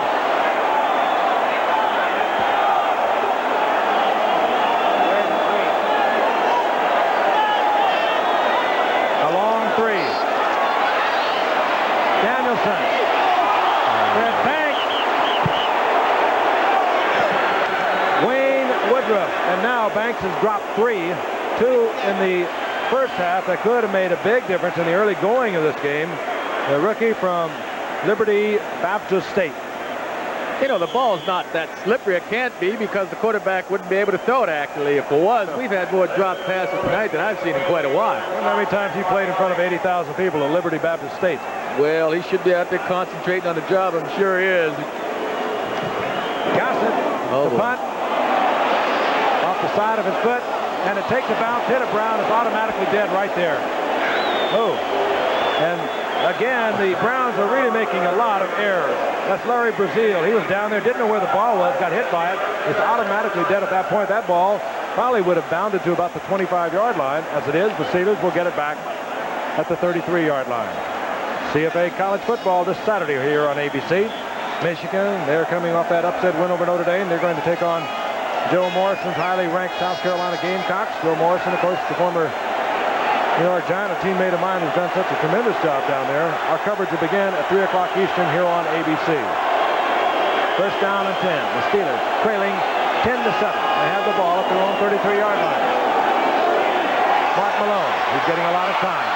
We'll get a holding call. And wide open downfield is John Stallworth. And Chip Banks was on the coverage, but they'll bring that one back. And Steelers have really hurt themselves tonight with the holding call. They're going to bring another first down back. Ray Snell. Holding, 72 offense, 10-yard penalty. Will replay the first down. Ray Snell, number 72, holding. And back to Steelers up 10. Watch the right side of the screen. You'll see it. Working hard there against Hairston, veteran, former Philadelphia Eagle. Had his arm locked. And the Steelers back to their 23-yard line. First down and 20. Ouija Thompson up at the top of your screen. He's been the big play man on the pass receiving end. Abercrombie. They're coming to the left side. Chuck Noll being a little cautious deep in his own territory. Curtis Weathers made the stop, a gain of only a couple. And that was a bit cautious too, Frank. We mentioned earlier that the quarterback's calling their own plays possibly has more liberty to call the audibles. He had one-on-one with both wide receivers that time, and Ouija Thompson being 6'6" and Frank Minifield 5'9". I believe I would have had to gone outside with the ball. Would not been a bad auto at all. You don't want to make the mistake at this point. Both coaches aware so many of these games have hinged on the turnover. Second and 18. Abercrombie. Great defensive effort by Eddie Johnson, who's playing superb football tonight. It depends. You know, a lot of things happen when turnovers occur, but you can't play football being frightened or scared. You have to go after it now and then. And the point I was trying to make, he had plenty of time to call an audible when he saw the one-on-one situation outside, and I think he should have gone to it. He won't get it now on 3rd and 16. The prevent defense comes in. 4 defensive backs in. Larry Brazil checks in with Chris Watkins. They're in there with Minifield, Gross, Rogers, and Dixon. Ouija Thompson splits to the left. Louis Litz, top of your screen. Stallworth is in the slot. Malone trying to get it deep once again to Thompson, and Thompson double covered Brazil was deep, Rogers was underneath, and a flag is down again.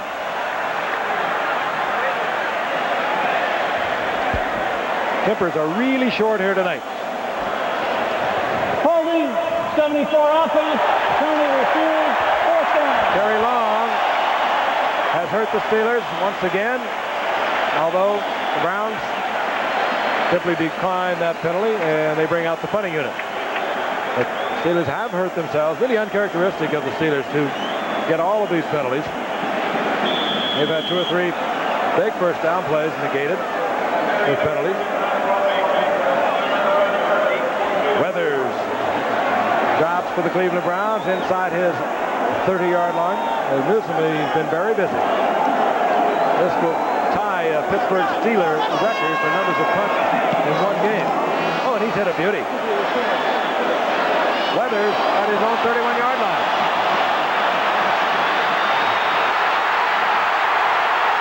Clarence Weathers with a nifty return out over the 40 to the 42. It looked like he was trapped deep back there. Took a way wide to the left, cut it back inside, got one block, and made a fine return. I mentioned earlier, they got him September the 3rd from New England. And he has made some fine returns tonight. Nothing dramatic, but he has not made the error either.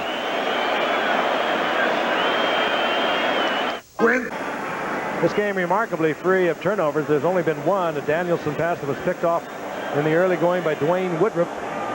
Considering the hitting that's been going on, that's hardly believable. Cleveland Browns have a first down following a good return by Clarence Weathers. They have the ball at their own 41-yard line.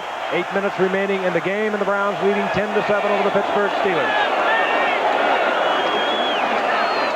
Biner looking for the openings that he found earlier in the game. He gets 6. It'll be 2nd down and 4. Later tonight on Nightline, money in college athletics. Some college coaches are now being offered bonuses for victories. Is it just one more sign that college sports are becoming just another big business? Well, find out tonight on Nightline, immediately following your late local news.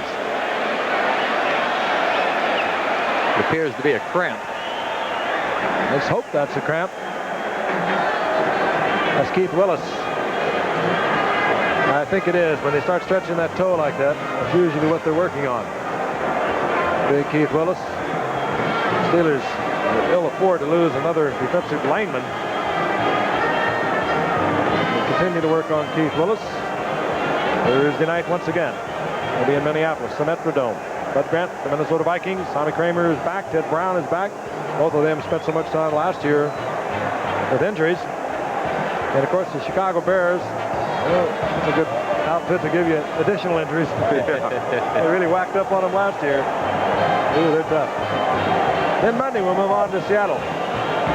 Rams, they won a couple. The Seahawks won a couple. They won a big one over San Diego yesterday. Dave Craig passing for 5 touchdowns. Eric Dickerson is back for the Rams. Wonder how much they're working with Charlie White, having 144 yards yesterday. Probably all day. Probably all day. I'm looking forward to seeing Dieter Brock, the quarterback that the Rams have now. He's played up in Canada for several years. He's a fine quarterback, and when he gets warmed up in the NFL, he's going to be a top-notch man, I promise you. 2nd down and 6. The Browns at their 46-yard line. 7:36 on the clock, and the Browns lead the Pittsburgh Steelers 10-7. Clarence Weathers, number 85, in motion. Browns apparently want to work on the clock, and they're doing it well as Biner hammers into Steeler territory for a first down at the 46-yard line. Eric Williams had to make the stop for the Pittsburgh Steelers, and they are not getting big ones out of these kinds of plays, but they are being very consistent. Biner working well behind Fike, Babb, and Lilja. That's that little stutter step. He just hesitates enough to see where he wants to go, and he makes the right choice every time. Well, they did a good job on Robin Cole, ordinarily very strong against the run. Robin Cole, 56 with the Steelers. 1st and 10, the Browns. Weathers in motion again. Biner got away from a safety blitz. Eric Williams coming from safety missed Biner in the backfield, and Biner was able to get a couple out of it before Merriweather made the stop. You know, I think I know what Paul Warfield was referring to when he said this offensive line's a bit inconsistent at this point.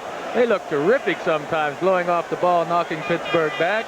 and getting some good yardage, and at other times they let defenders just break through and sack the quarterback. When these guys get their act together, they're going to be a darn good line. Biner, 60 tough yards on 16 rough, tough carries tonight. Second down and 8. The ball inside the 45-yard line of the Steelers. The blitz is on again. Danielson looking deep. He should have single coverage. Flags were down as it was Eric Williams just missing the interception. The intended receiver was Ozzie Newsome. Holding once again the Steelers. And my, have they have hurt themselves tonight.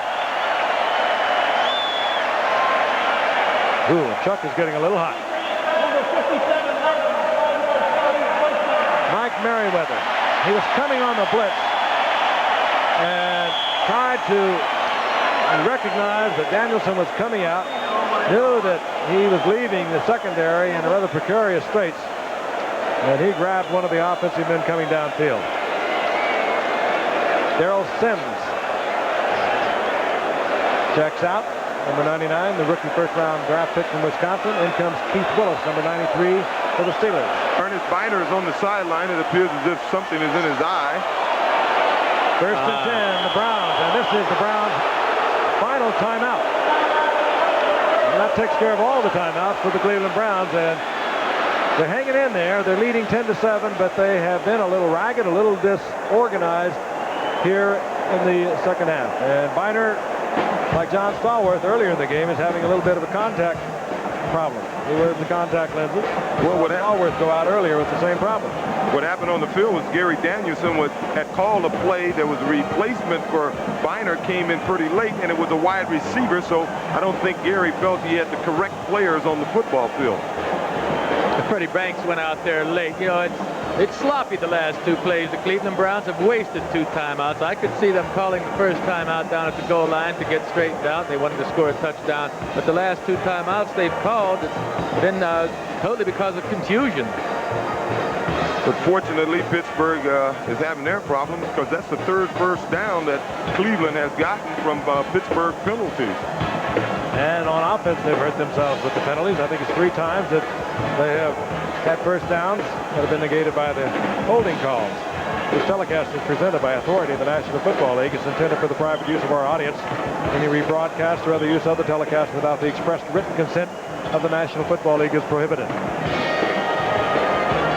Next week, Cleveland will be playing at Dallas. Next Sunday, the Pittsburgh Steelers are at home for Houston. We're going to see the Steelers in a couple of weeks against the Cincinnati Bengals. We'll be in Pittsburgh for that one. And we'll watch them again in December against the San Diego Chargers, December the 8th to be exact. Hard-hitting football game. The Cleveland Browns and the Steelers. We've watched it tonight. Browns are on top, 10-7. 6 minutes remaining in the game. The Browns have a first down inside the 40-yard line of the Steelers. Danielson, Ozzie Newsome, and Newsome makes a spectacular catch. He's only had 3 short receptions on the night, but this is a big one. He's close to another Brown first down. A spectacular catch and an excellent pass. Pittsburgh came with the all-out blitz this time, and Ozzie just lays out there beautifully. Nice going, Ozzie, with good hands, and it was a strike as well. He saw that first down marker. He had stretched out. He tried to reach it in front of Dwayne Woodruff. He couldn't get there. Second down and inches. Down in which Gary Danielson could perhaps waste to try to get some points. Kevin Mack is the single setback. No, they want to work on the clock, and they'll have the first down. Mack to the 27-yard line. I like that first down pass the last down. That set up this first down. Pittsburgh really was expecting the run because of the clock situation, and Cleveland crossed them up. Timeout situation, the Cleveland Browns have none. The Pittsburgh Steelers have 3. Steelers are down by 3.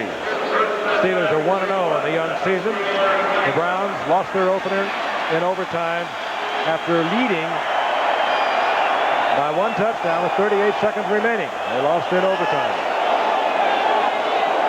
First down and 10, Cleveland. Biner. And it gets a little tougher down closer. Biner held to about a yard and a half. It'll be second down and 9. And it does get tougher. The closer you get in, the tighter things become down here. Yep, and you folks watching this game, don't you believe for 1 minute that Cleveland's trying to set up a field goal. They believe they need another touchdown because a field goal will only give them a 6-point lead. And Pittsburgh will get the ball back with plenty of time to score, so they're trying to get a touchdown on the board. Second down and 9. Clarence Weathers, top of your screen, number 85. And Biner again.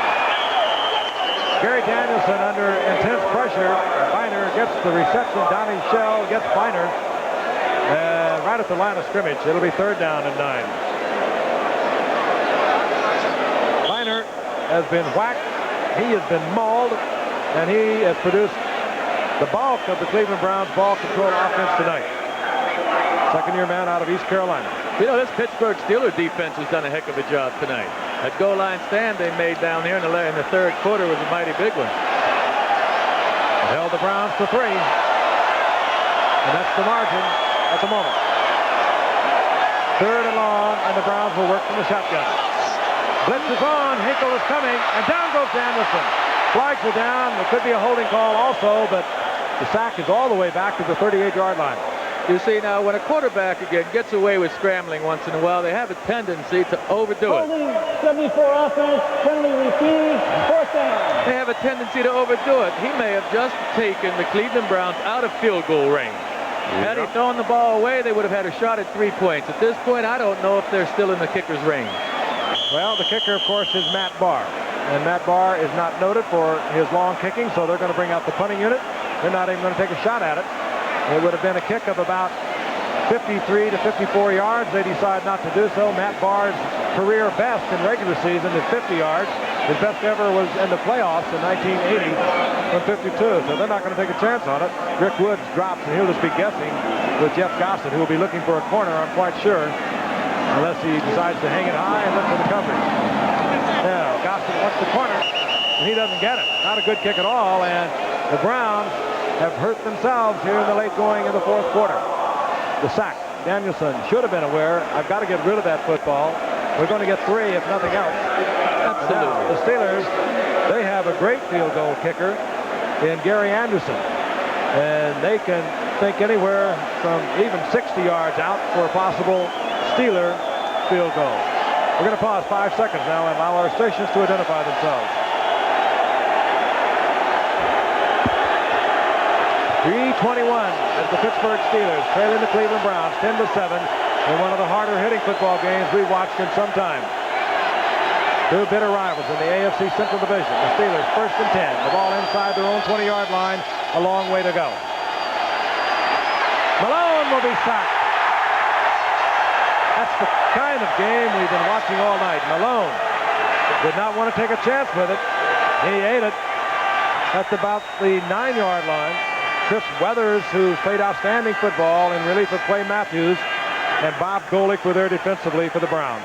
Well, that's what Pittsburgh has been unable to do, is block Weathers and Chip Banks. In that last 2 series, Chip Banks got holding calls called against Pittsburgh, guys trying to block him. And they're going to have someone pick up these linebackers.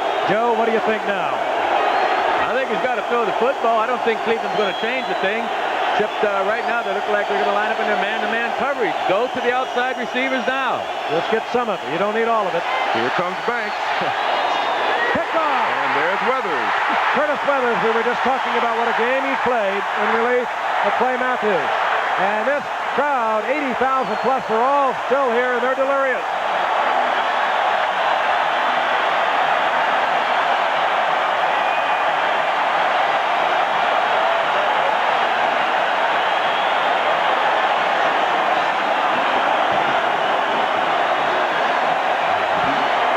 We've all heard it before, the 3 of us in the booth, because we've all played here before, and there's nothing like it when the Browns go out on top. You can't hear yourself think down there. You know, that was really good deception on the Cleveland Browns' behalf. They lined up, and they looked like they were going to play man for man. The corners were tight. Then they backed off, and Weathers dropped a good 12 to 14 yards to the outside and got underneath the receiver to make the interception. It was good deception by the defense. The captain of the special teams, Curtis Weathers, gets the interception, and movement flags are down.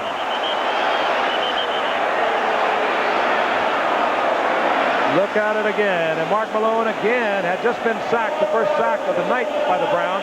He was under strong pressure again. Tried to get it in there, probably an ill-advised pass. Well, he throws it right to Withers. I would imagine he just simply didn't see him. Again, I thought that Cleveland was going to give him the man defense. That's what they'd shown earlier. And they possibly just fooled Malone because he threw it right to Withers. Steelers continue to battle. 2:43 on the clock. First down 15 following the assessment against the Browns. Finer! Oh, he finally broke one. He's been working all night, getting 3, 4, 5, 7, and he goes in from the 21-yard line.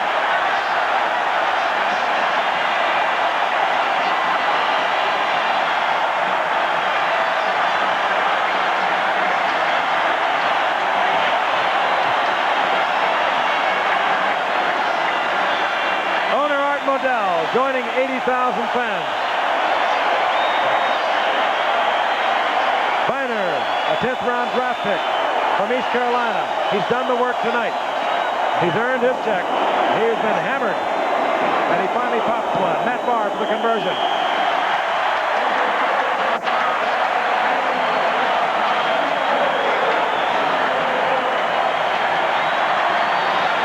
Art Modell to our right. Modell's lovely white pat to her left. They're celebrating, and maybe it might be a little early. Well, when you blitz, you can get in trouble. Number 21, Eric Williams, was blitzing the safety. Biner found the hole. It was a huge hole, and as take another ISO on it from the I formation, a simple play, a straight ahead, what we call a forward drive, and he ran right up to the hole and just outran everybody. The key block, Kevin Mack, the rookie from Clemson, on the blitzing man. Marty Scheidenheimer told us this morning that the thing about a running game, if you got big linemen, you'll beat on a team, and in the fourth quarter, you'll find your start popping them. And they just popped one nice one. From 21 yards out, and now the Browns to kick off. Still 2:37 remaining in the game. Ehrenberg is back for the Steelers. They once again need 2 scores. Ehrenberg over the 25, near the 28-yard line. For Curtis Weathers, well, he's been around here for 7 years. His first interception, what an important one it was. Anytime you're playing division opponents, they're always a little bit bigger than those you play out of your division. Well, let's keep an eye on number 55, Weathers, and number 56, Banks. On each play, one or the other guy has been blitzing, and they haven't been able to block him. 55's not in on this play, but I see Chip Banks is in a blitzing position, and here he comes. Malone has to hurry, but he gets it to Ehrenberg. And Ehrenberg, close to a first down. Larry Brazil made the stop, and a good pass by Malone. He was under tremendous pressure. Steelers with the hurry-up offense. They still have 3 timeouts. They want to get a score and conserve those timeouts if they can. Heading now down to the 2-minute warning. They'll get the play off, however. Blitz on again. Oh, and again Malone to Stallworth. And Stallworth almost gets the yardage for the first down. He's out over the 45 to the 46. It'll be 2nd down and 2, but we get the 2-minute warning. And there is young Ernest Biner. What a show he's put on tonight. We'll be back in Cleveland in a moment.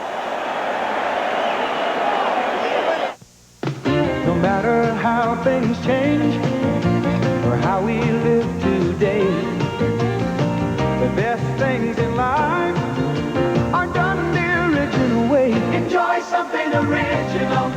Secret herbs and spices taste naturally better somehow. Kentucky Fried Chicken original recipe. We've been doing chicken right for 40 years. We're not going to change it now. Kentucky Fried Chicken. Enjoy something original now. Radio Shack knows when you're in business for yourself, you have to be productive to be profitable. The Tandy 1000 gives you a wide choice of PC-compatible software that allows your small business to do the job efficiently. And the price performance of the Tandy 1000 will convince you to have one for work or study at home. Tandy computers, in business, for business. Only at Radio Shack. Here's where America gets confidence installed. Sears. Right now, save on a muzzler muffler. Now only $14.88 installed. Heavy-duty shocks are now only $8.88 installed. A Sears two-wheel brake job with a limited lifetime warranty is only $59.99. And save 50% on Sears Super Guard radios. But hurry, these prices are too good to miss. There's more for your life at Sears. For Chuck Noll, it's not over. A man who took a team that he was rebuilding a year ago to the AFC Championship game over the past couple of years has lost players like Terry Bradshaw, Larry Brown, the offensive tackle, Lynn Swan, Jack Ham, Mel Blunt, Frank O'Hara, Stack Lambert. They're all gone, and yet the Steelers were able to get there to the AFC Championship a year ago. 1:56 remaining in the game. The Steelers trailing 17-7. Malone trying to keep it alive. Ehrenberg can't handle it as the pressure continues on Mark Malone.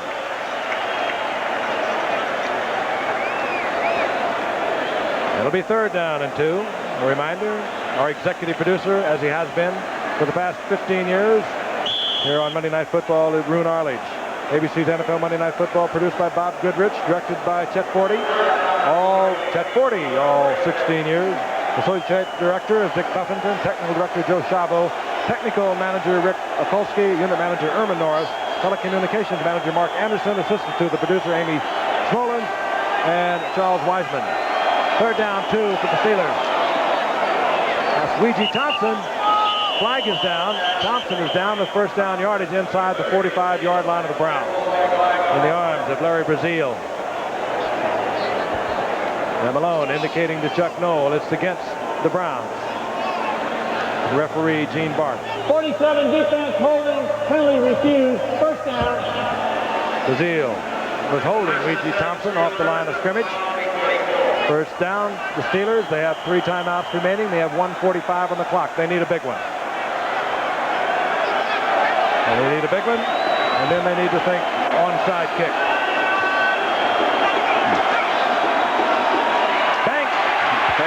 And he gets to the quarterback. He's been close so many times, but he gets to Malone finally. They've been holding him. I watched it a while ago. Finally, Banks has been coming almost on every play. Gets to Mark Malone. And now, the Steelers will use one of their timeouts. There is a loss of 7 yards. It'll be 2nd down and 17, and Mark Malone will go over and talk to Chuck Noll.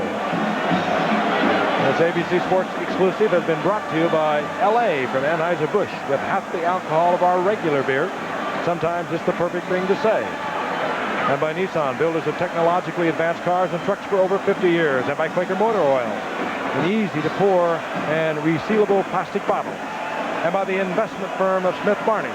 They make money the old-fashioned way. They earn it.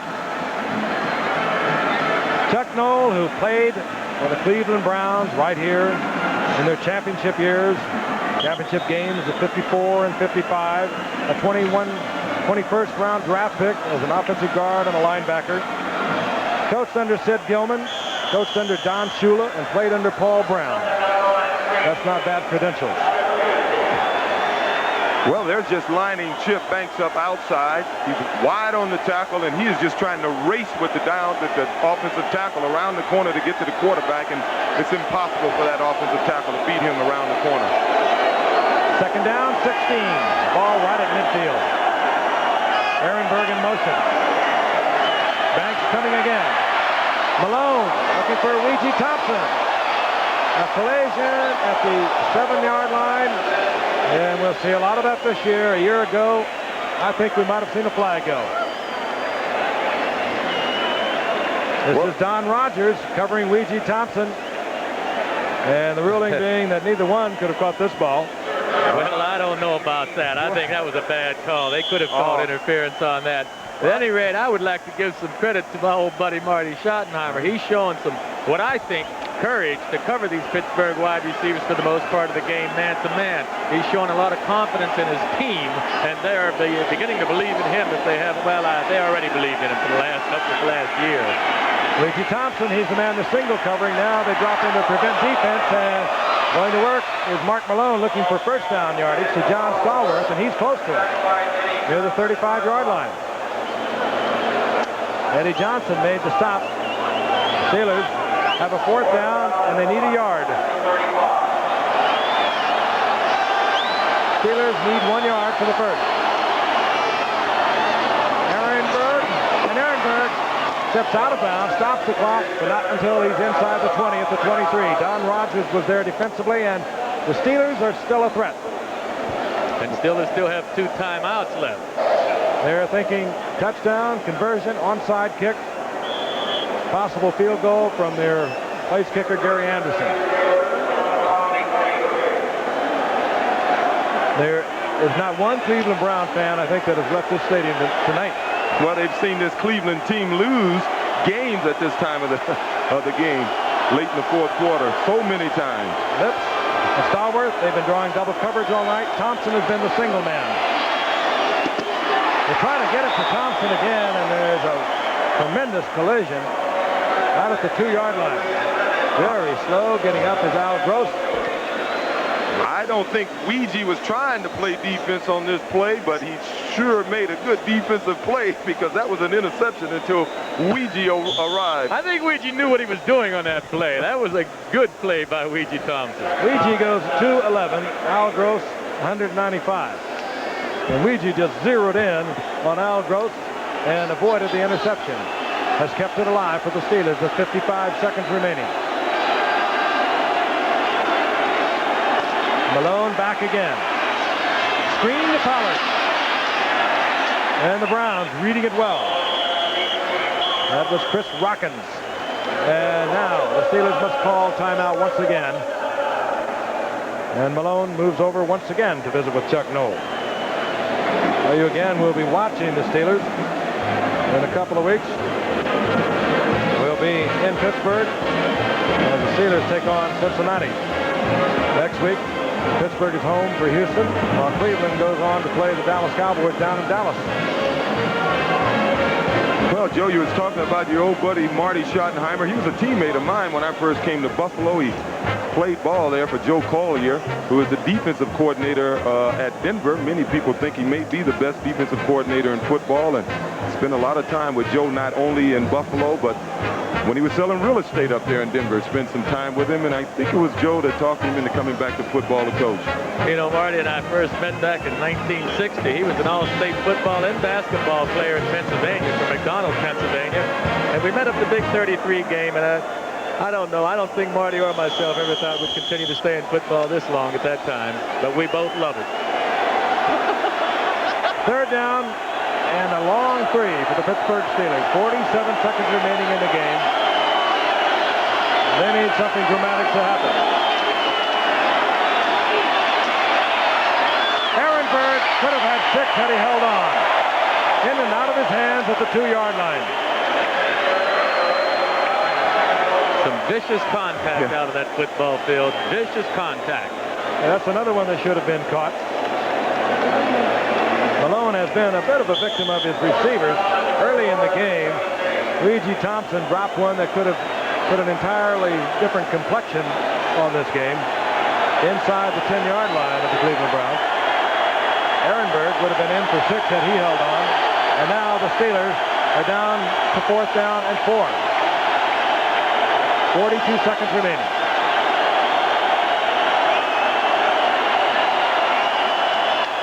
They'll have the first. John Stallworth, unless they drove him back. No, they'll give him his progress. And the Steelers have 1 timeout. Clock continuing to move as they have marked the progress at just about the 12-yard line as John Stallworth has just caught his 400th pass of his career. Clock stops, 17 seconds.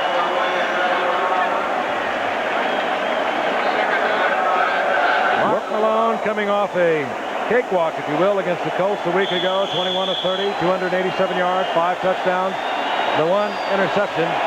Then into a defensive buzzsaw here at Cleveland Stadium.